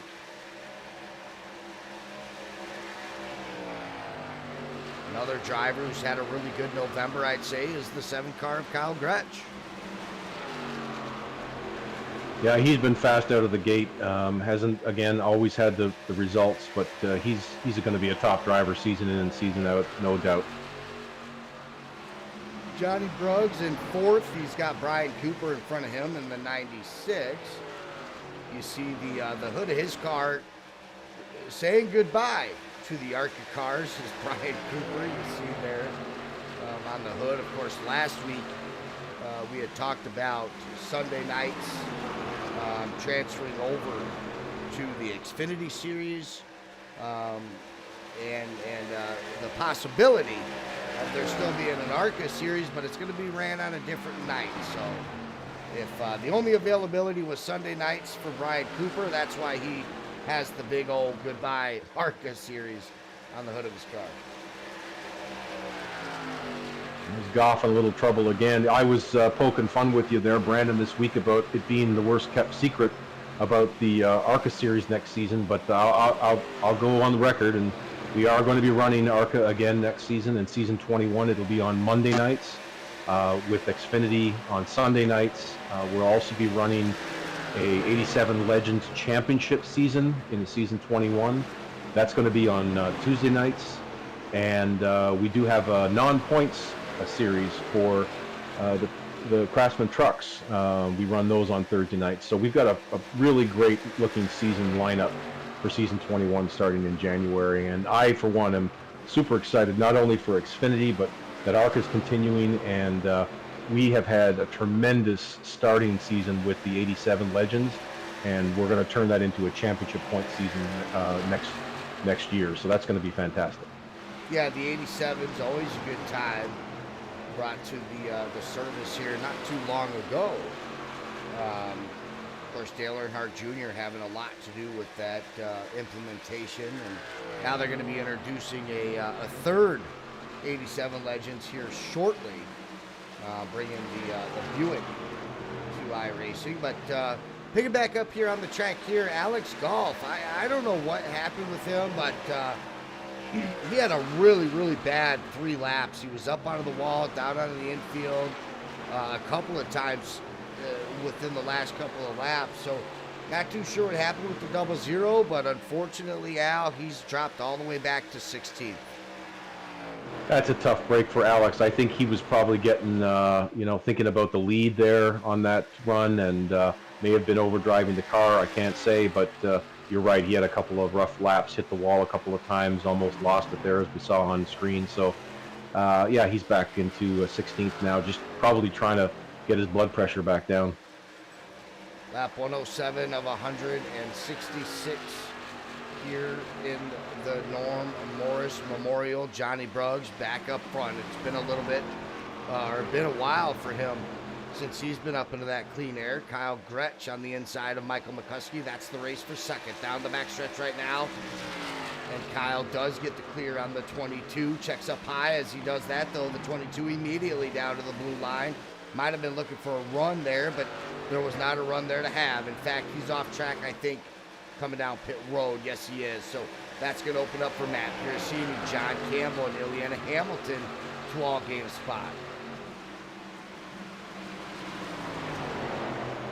I'm wondering why Mike is pitting right now. He may be thinking about splitting this run into 2. I'm not sure what strategy's on there. Did you see him get into any trouble? No, I did not. I think just what you said, he might be coming down and trying to do a short pit here as far as fuel goes, for sure. Lap 110 here. I think these drivers all have about 2 pit stops left. So he might just be trying to figure his own strategy out. I didn't see him get in any kind of trouble. I don't have any notifications on my iRacing Live timing. So I think that was just what you said, him coming down just a little bit early. So I'm looking at these pit stops. The Brugg and many others last pitted on 91. So if you're looking at 30 30, let's call it 30 laps. That would be let's say 125, lap 125, and that's not going to get you to the end. So these guys are going to have to go to at least lap 130 to get to the end for lap 166. So it's going to be really interesting here in the next 20 laps to see what happens. And I think you're on the money. I think Alex Goff is short pitting.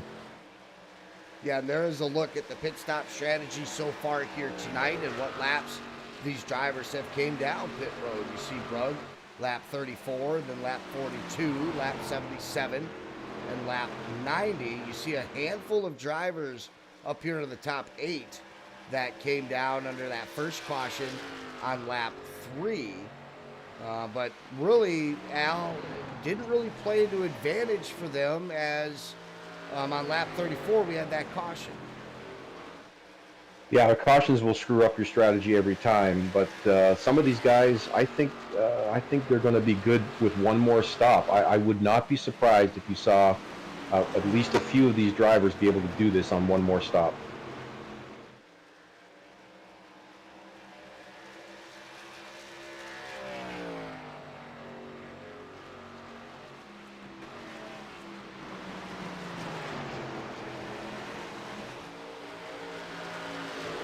So we've got some early takers for pit stops now, Brandon, and I think these are the guys that are thinking it's a 2-stop from here on out, and their tires are starting to wear, so why not get some freshies if they've got them in the pits? Yeah, it looks like James Lawson, Sid Kishishi, and John Crutchley, and Alex Goff still struggling, going sideways down pit road. He was, I thought, just came down pit road not too long ago, but I could be wrong on that, but certainly a drop-off for Alex Goff now coming down pit road, getting some tires alongside Sid and John in the 48 car. A bit of a quiet night for John Crutchley. He's had his Cartoon Network Dodge on a roll here as of late. Yeah, Nodge has had some good runs this season. I'm sure he's looking for a top 10 tonight, and I'm also noticing that John Campbell, who's pitting now, he bounced back from that early incident, so good to see him back near the top. But we're seeing some pit road stops now. There's the 117 of John Campbell. Charlotte being one of those tracks, Al, where you know where pit road is coming off of turn 4, but it can be quite difficult. You know, if you really want a true fast stop, it all starts with pit entry, making sure that you're carrying as much speed as you're allowed down pit road. But once you come off of turn 4, pit road comes in a hurry. Yeah, I often will lose time on pit stops because I'm overly cautious coming in. I've been burned too many times by spinning out or speeding on pit road, so I generally lose a second or so to a lot of faster guys on the pit stops because I'm just too chicken to push it. Me too. I'm one of those guys. Lose a lot of time on pit road, and either that or I'm speeding down pit road without realizing it, and then I get a penalty anyway. So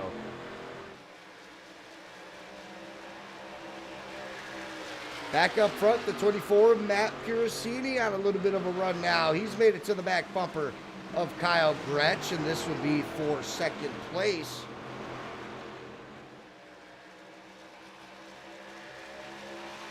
The battle for first, of course, starts with Johnny Brugg. Kyle Gretsch second, Matt Piracini third, Ileana Hamilton fourth, Jaden Conster fifth, and Skylar Carnes making his way all the way up through the field inside the top 5.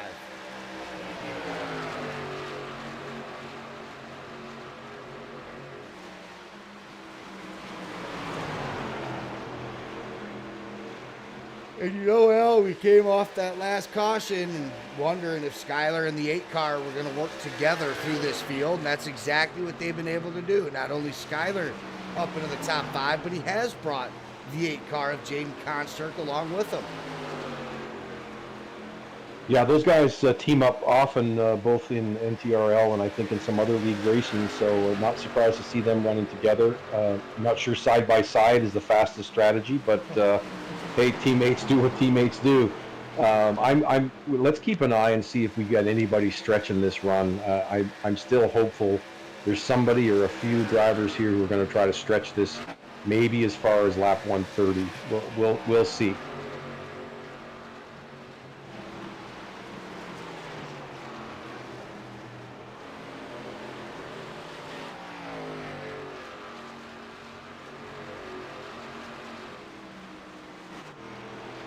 Johnny Brugg enjoying one of his only leads of the night, about 0.6 in front of Matt Piercini.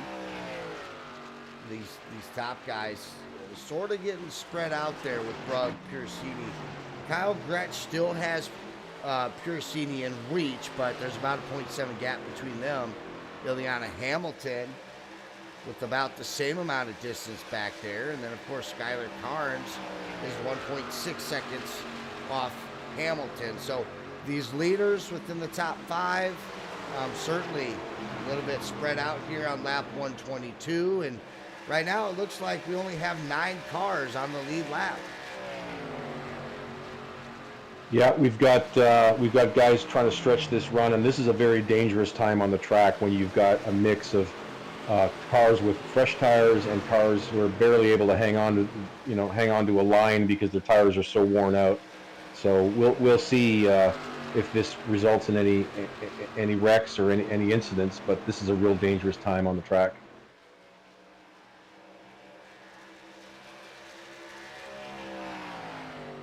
Skyler and Marty Rogers coming down pit road.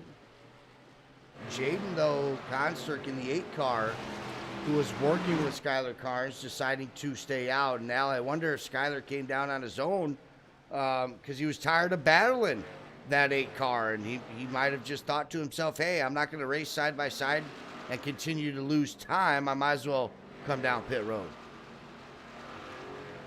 Yeah, it looks like we've only got just a handful now of drivers, I think 4 or 5 who haven't pitted.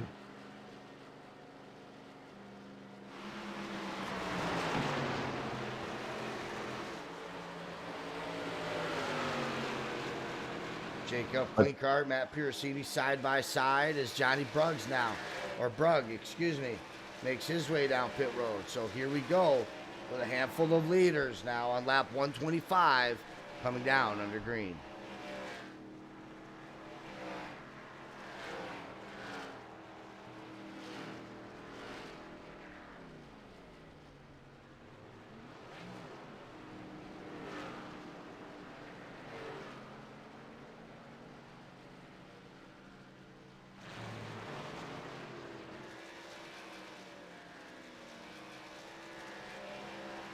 So Matt Piercini had the lead just for a moment, but it's now his turn alongside Jaden Constrick to come down for their pit stops under green. Jacob Klinkart seems like he hasn't pitted forever, Al.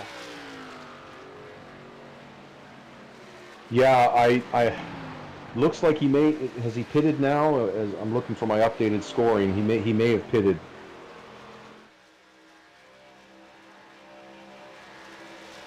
I don't think he has. No, you're right. He has not. 105. So he was one of the later guys who pitted later. So he might have a chance. Well, look, 130, 132, that's the golden number. If anybody can get to 130 to 132, they've got a shot to make it in one stop. But I don't know that anyone's going to be able to do it. Well, right now our leader, Jacob Klinkart, has the best opportunity to do so. He's got about 24 laps since his last pit stop.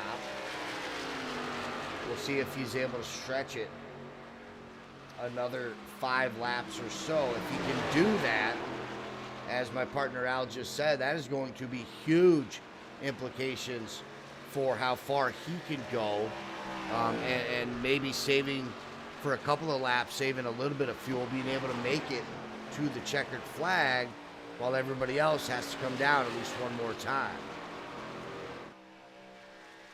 So remember, Brandon, we talked about some of those guys who pitted early. They short pitted. I'm looking at Sid Kashishian.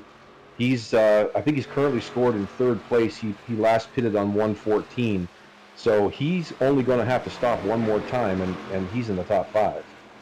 Yeah, sitting there in second, actually, making the pass on Michael McCuskey. Skylar Carnes fourth, Ileana Hamilton in fifth.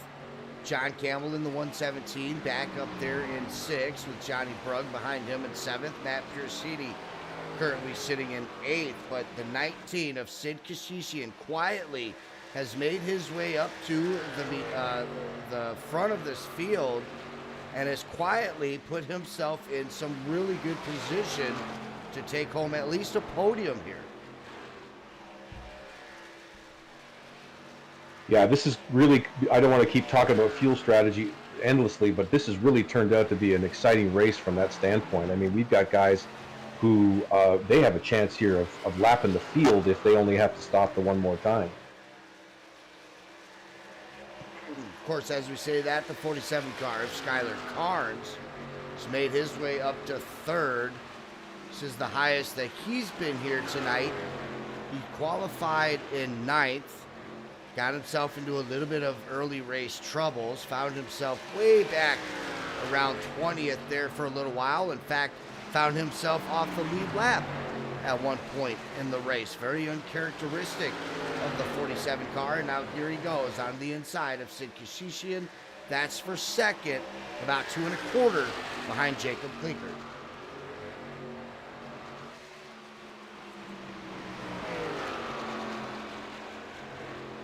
And shrinking, by the way, Al. Now it's about 1.5 seconds. Skylar Carnes making a run for first place.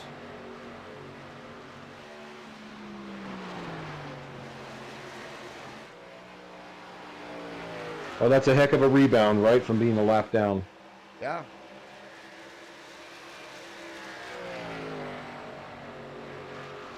So far, though, the biggest mover of the night, still the 22 of Michael McCuskey. He currently sits 8th. He's up 19 spots. He just got passed by Brugg and Piercini as they start campaigning their way up to the front. But here we go. You see the time shrinking. Now 1/4 second and shrinking. Now just 1/10 as the 47 on the inside of Jacob Klinkard. We got a new race leader here. And for the first time, it's Skylar Carnes.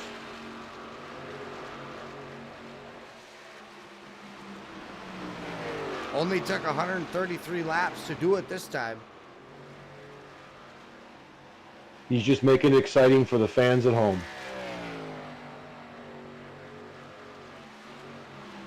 That's got to be so frustrating for that 5 car.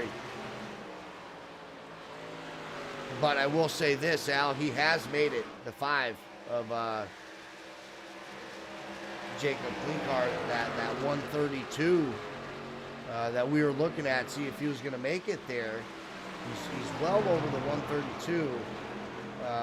Now on lap 134. He's continuing to drop, but like you said, putting himself up in a position for a late race run. Yeah, we'll see how this plays out for sure. We've got the field looks more like it did when it started, and now that I'm looking at it, it's I see Sargent in 10th and Benson in 9th, Campbell in 8th. You know, we're seeing, if you look up and down the top 10, it almost looks very similar to the start of the race. So it's interesting to see how guys drop and recover. Yeah, I'm obviously really excited to see what happens at around lap 150. Kyle Gretchen, Sid Kashishian. Almost took it 3 wide, but it looks like Kyle with a full send there, able to make his way on the inside of the 19 car. And that was for third. Kyle Gretsch now back up in that podium status. Matt Piercini, Johnny Brugg still battling it out for 5th.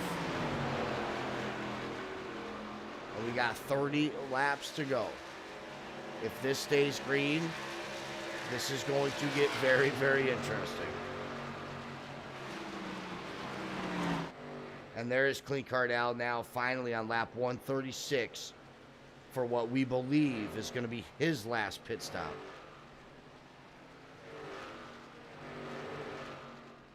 So you look at Piercini. He last pitted on lap 126 or 120. I think it's 126. So I don't think he can make it. So Piercini's going to have to pit again.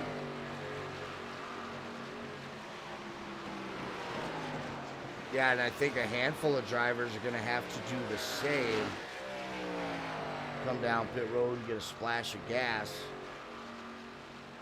Right now, though, Ileana Hamilton back up front. It's been an up and down night for the 72 car, looking really dominant on that first green flag run. But once that first caution came out, Hamilton started slipping a little bit, continued to slip through about midway through this race. But now with just, on lap 138 here, Hamilton back up into the conversation, trying to track down Skylar Carnes.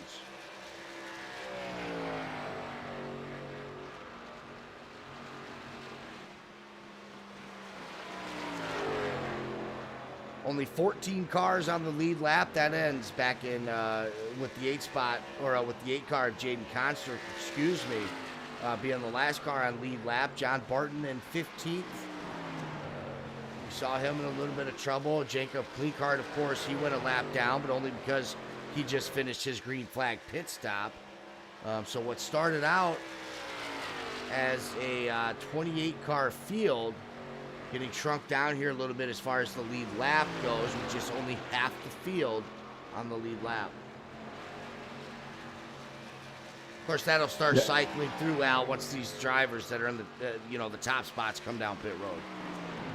Yeah, absolutely. I think if I'm Kashishian right now, I can make it to the end. I got to pit for tires now and get that tire advantage before it runs out and it equalizes with the guys that are going to pit later. So I'd like to see Kashishian pitting sooner than later. Yeah, now would be a good time. I mean, he just lost third to Kyle Gretsch, and then after that, Matt Piercini and Johnny Brugg taking advantage of that, and has pushed Sid back to that 6th spot. So certainly off the pace, whether he's saving fuel or trying to save tires. But you would think if you're losing time, then you might as well just come down pit road for the last time, is what you're saying. Yeah, with 25 laps to go, you get fresh tires. You've got the advantage of that fresh tire. If the longer you go, the less amount of track time you're going to have with the fresh tires. So got to make hay when the sun shines. And get your new tires. You're going to make it to the end on fuel. 25 laps to go. Skylar Carnes with a 2.5 lead over the 72 of Hamilton. Matt Piercini racing for his grandpa here tonight at Charlotte.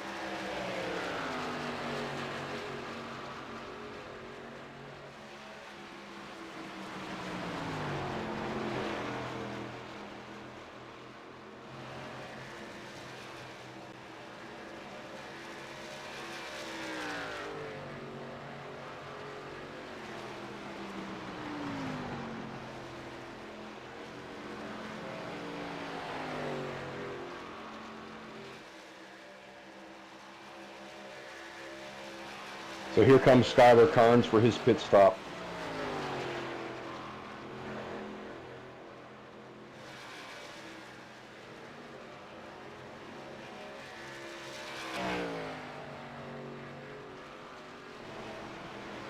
We'll see if the 72 of Hamilton follows him down here on pit road, or he's going to choose to stay out.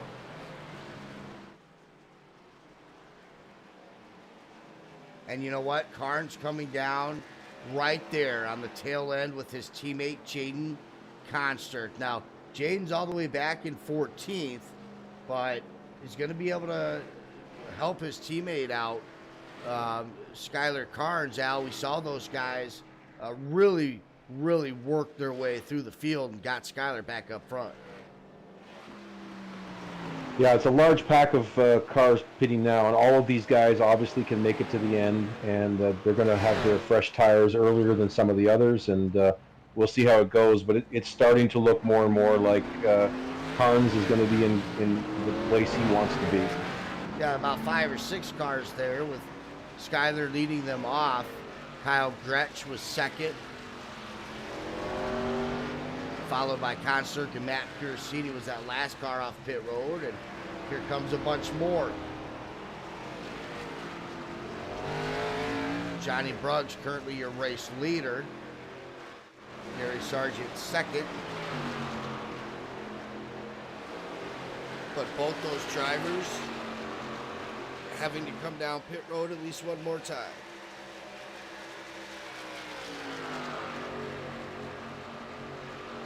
I'm wondering how many of these guys are trying to stay out to collect the bonus point for leading the lap too, because if you're in a battle with somebody for position in the championship points, even a top 10, that extra point could mean the difference. Yeah, it really could. And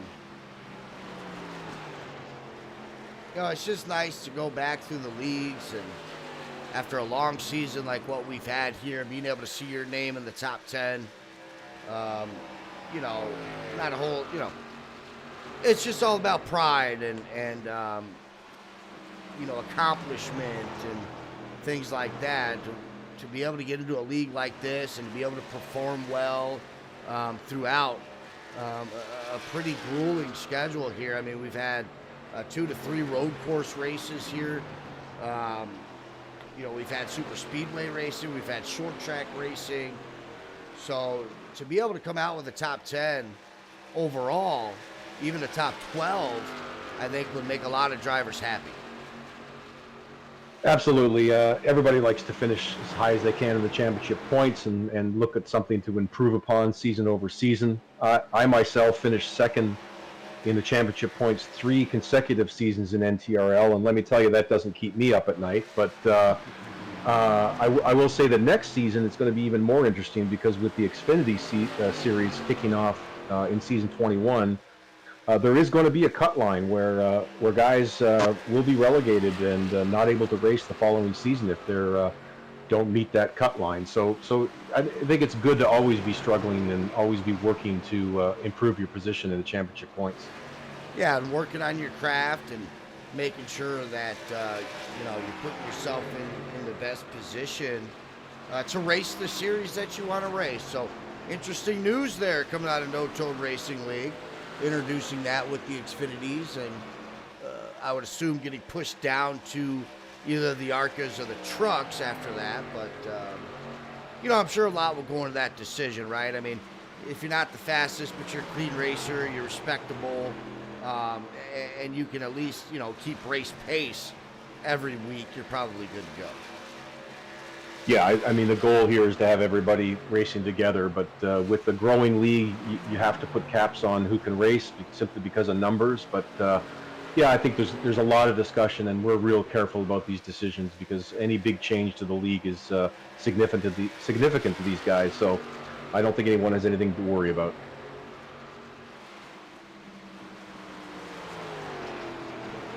That's just a bit of damage control, Brandon, so I don't get slammed on Discord. Oh, we've got a big wreck here on the front stretch. Uh-oh, looks like Ken Olsen wrapped up into this, possibly Skylar Carnes as well.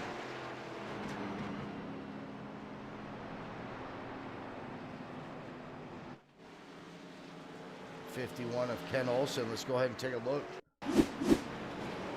Whoa!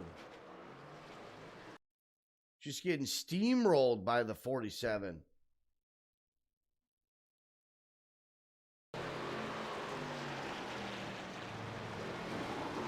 Well, I'm listening to the race channel here, Brandon, and 51 Ken Olsen has taken ownership of that wreck.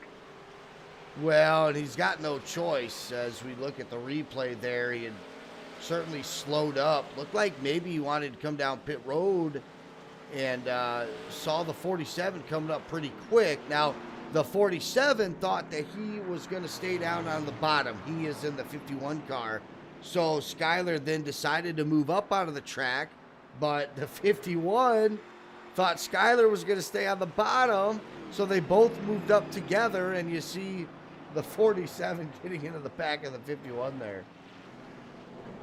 Yeah, that's real unfortunate for Skylar, of course, who was right on the lead there, and I think Ken Olsen was going to pit, and I think he got surprised by the speed at which Carnes caught him. Now, and Skylar already using a fast repair earlier into the race. Is that all they get, is one fast repair? Yeah, that's right, Brandon, just the one. So Skylar going to be in a little bit of danger here as he's already came down earlier into the race. He got into the back end of the 117 of John Campbell. And I believe at the time, it was a hard enough hit that Skyler would have had to have come down and taken care of that fast repair. And this time, he's got even more damage on the front end of his 47 machine.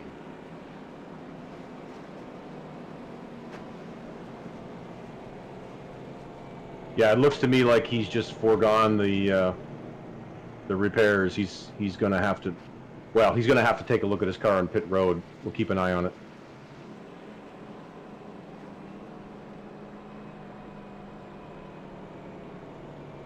No surprise he's not happy there, Brandon. No, I mean, you know, miscommunication, a weird moment there by the 51 car of Ken Olsen. That's a pretty big mistake right there, and something that, you know, you stress as race admins and anybody in racing when you're just trying to help another driver out is, you know, always be predictable out there on the track when you got a car that's coming up on you, whether it's, you know, a car in the lead lap and you're a lap down, or what we just saw there where one car was wanting to come down pit road and Skyler was trying to make his way around. The 51 car of Ken Olsen, you have to be predictable in that situation. Skyler can see you. He knows you're on the inside line, whether you're going down pit road or not. Skyler knows that he's going to get a huge run off of turn 4. So Ken Olsen needs to understand that he's already on the inside. It's way too late to push up high. Be predictable, stay in your line, and allow that 47 car then to make a decision on whether he wants to go on the outside and pass you, which is what he would have done, or run into run into your rear, which of course he's not going to want to do. Yeah, for sure. That's all good advice right there, and exactly what should happen on track, and just doesn't always break that way, unfortunately, and because of that, I'm not sure what Skyler's night's going to look like. Well, it's going to look like him taking home the 20th season championship. Luckily for him, if this race would have came down to a points battle, Matt Piercini has had a heck of a night. He's running second right now, but of course it's not. So Skyler might be upset in the moment, but once he realizes, hey, I got the championship in the bag, no big deal. I'm restarting this restart. He's scored an 8th right now, but he's just now coming off pit road.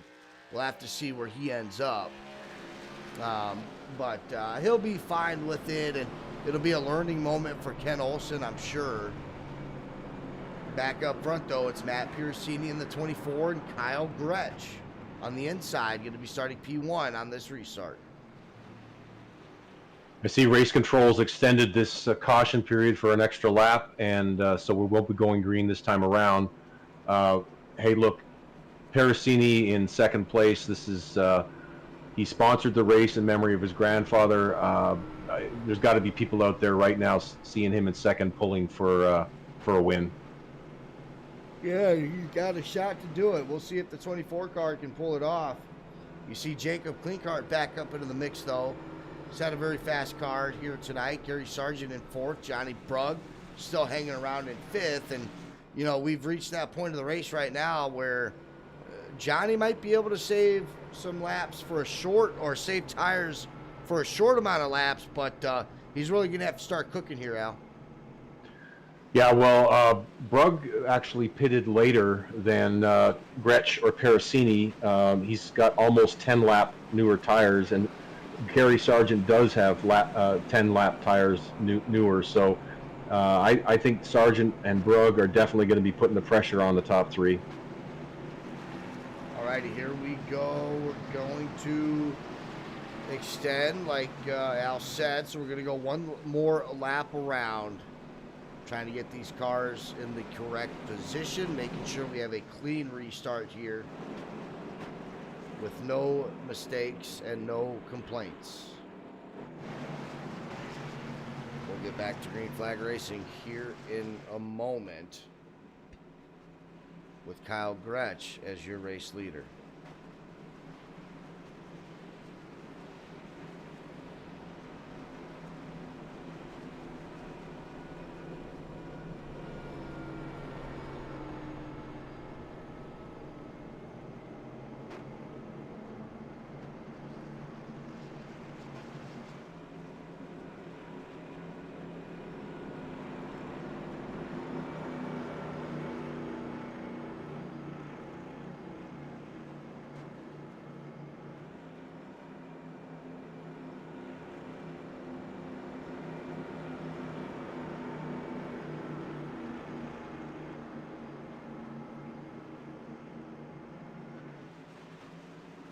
Alrighty, pace car off. Green flag to the 7 of Kyle Gretsch there on the inside. He's going to be getting the push from Jacob Klinkart. And Matt Piercini up there by himself on the outside. A good run for the 24.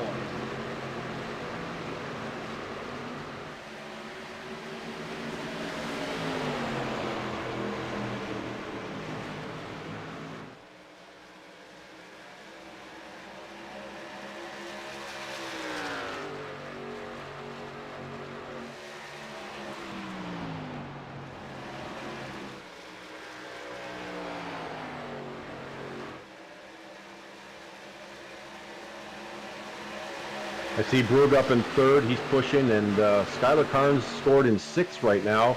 Looks like he got some damage repaired because you know he's a man on a mission. Yeah, up to 6th.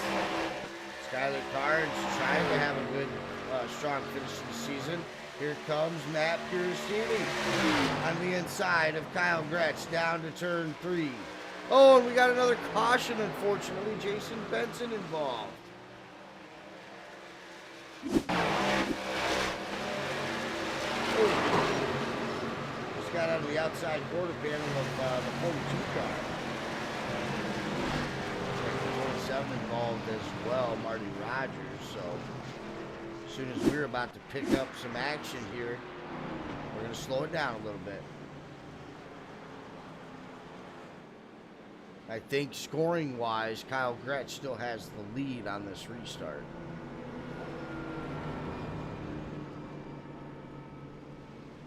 Yeah, it looks to me like Benson didn't get the spotter call there, and he leaked up to the outside, and Cooper was still sitting there, and they made contact, and oh, it looks like another car involved besides those two as well.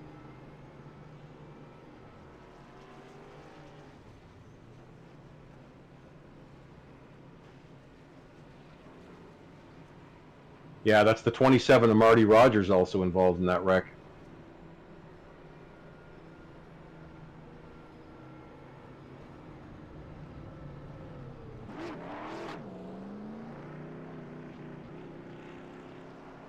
Sounds like Jaden Consterk got the lucky dog on that caution as well, Brandon. Yeah, going to be starting in that 12th spot on the lead lap, sharing that with Jason Benson. Sidney Shishin going to be in 10th. Michael McCuskey back into the top 10 here tonight in 7th. Skylar Carnes, we noted, made his way up to 6th. Going to be on the outside of row 3 alongside Gary Sargent.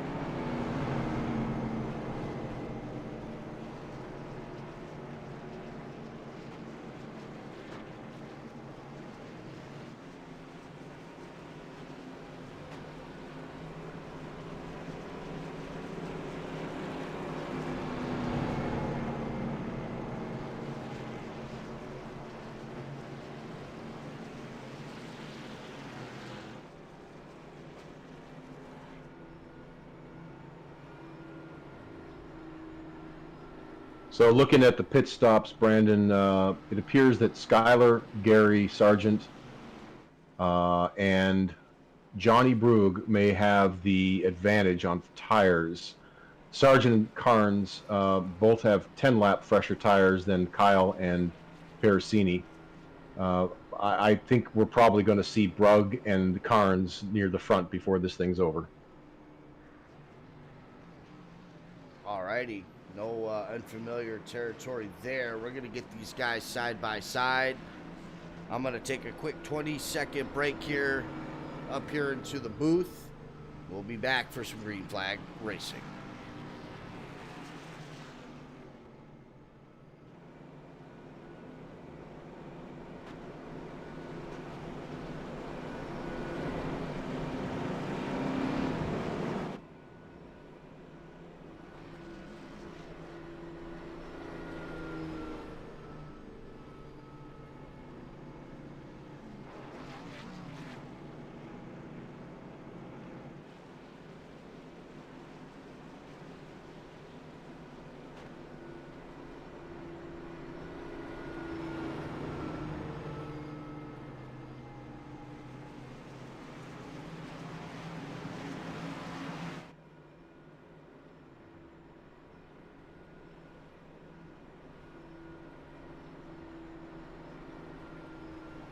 So I wonder, Al, if are we going to extend this caution to where it just lines up to be a green-white checkered? Is that what we're doing? Yeah, nothing on race control that tells me that they're doing that. Okay. We'll see. It is lap 162. We've got 166 scheduled, so I don't think that's the plan. I think we'll go back to racing on lap 164 and see what happens. All righty.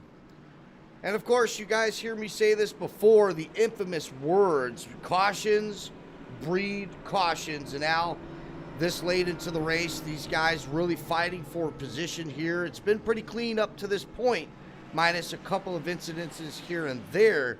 But I think this could get a little rough here with cars beating and banging on this next restart. 2 laps to go in the season finale. I would guess that along the field. Whoa.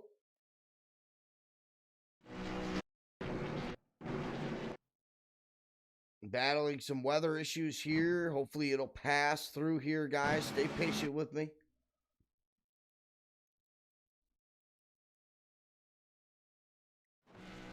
We've come this far. We got to make it to the end.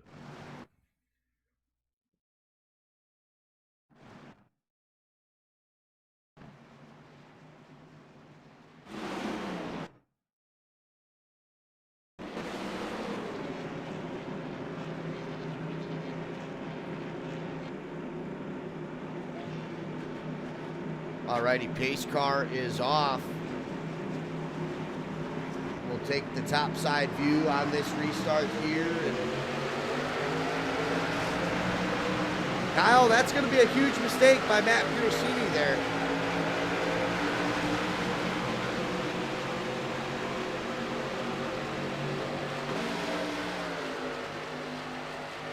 Making the pass before that start-finish line is a no here on these restarts. So you saw him kind of give up some positions there. He falls back to third. And you got a yellow, Brandon. Skylar Carnes now in the red. So now that will for sure be a green flag or a green-white checkered coming up. And this all starts with Matt Pirosini. He jumped the start, got in front of Kyle Gretsch, and because of that, he slowed up a lot. You see just an accordion effect there.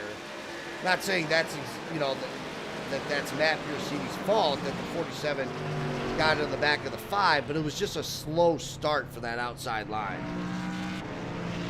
I think you called it right. I think he got ahead of Gretsch and then had to slow up to avoid a penalty for passing him before the start-finish, and I think you're right. I think that just stacked everybody up behind.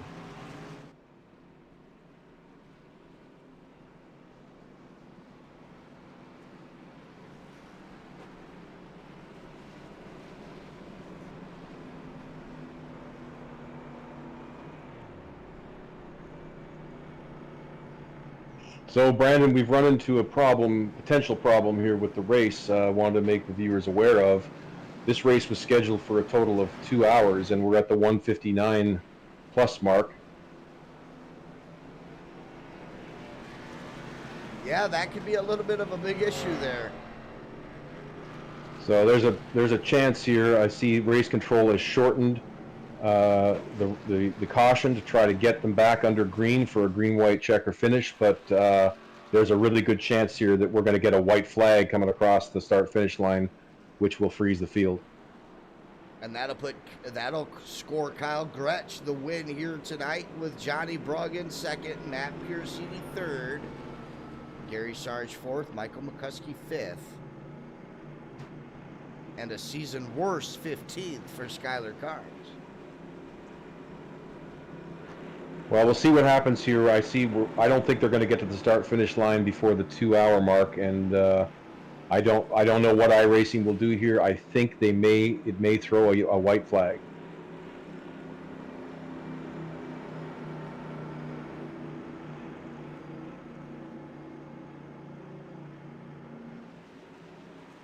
Here we go. We're going to give it a shot.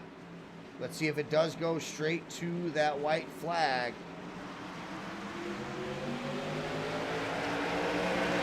Contact between Brugg and Gretsch, excuse me. And we have 2 laps to go. We're trying to beat the time here tonight. Been a bit of a real long glad to one see it here go in green. Charlotte. Yeah, yeah. That's great. I'm glad we got a green flag here. That's terrific.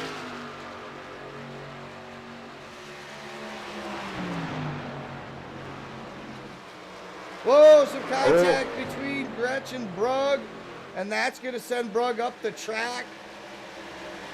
And that's going to allow Gretsch to take the white flag. But here comes the 24 car racing tonight for his grandfather, and give Matt Piercini a shot to get the win here at Charlotte in the Norm Morris Memorial. Here we go down the backstretch for the final time. Down onto the inside is the 24. You see Kyle there leaving the door open there just a little bit. And can Matt... He's got to run. He's got to run. He's got to run. Oh, I think Kyle Gretsch is still going to win this race sideways, with chaos ensuing.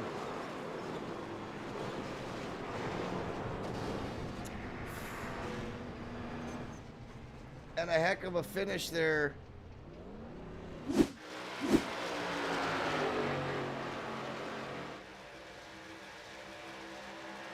see Matt. Oh, man. Yeah, Kyle Gretsch did score the win unofficially.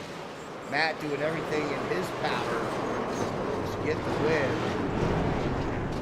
And that is right. What a finish here. Looks to me like tonight. the scoring shows Piercini in second by 8 one-thousandths of a second. Wow.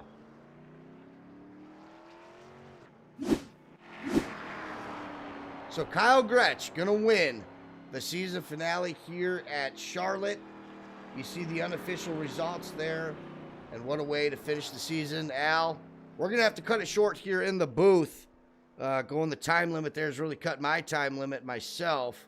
Got to be to work in 4 hours. So what are your thoughts on tonight's race overall through the season and that wild finish to end season 20? Just a terrific race. Real proud of everybody. Exciting end to the race and to the season. Want to thank you, Brandon, very much for a terrific season with us, and hope to see you soon. And thanks for having me up here tonight. Yeah, no problem. I apologize to Gary Sargent, Matt Piercini, Kyle Gretsch. We just can't do race interviews tonight.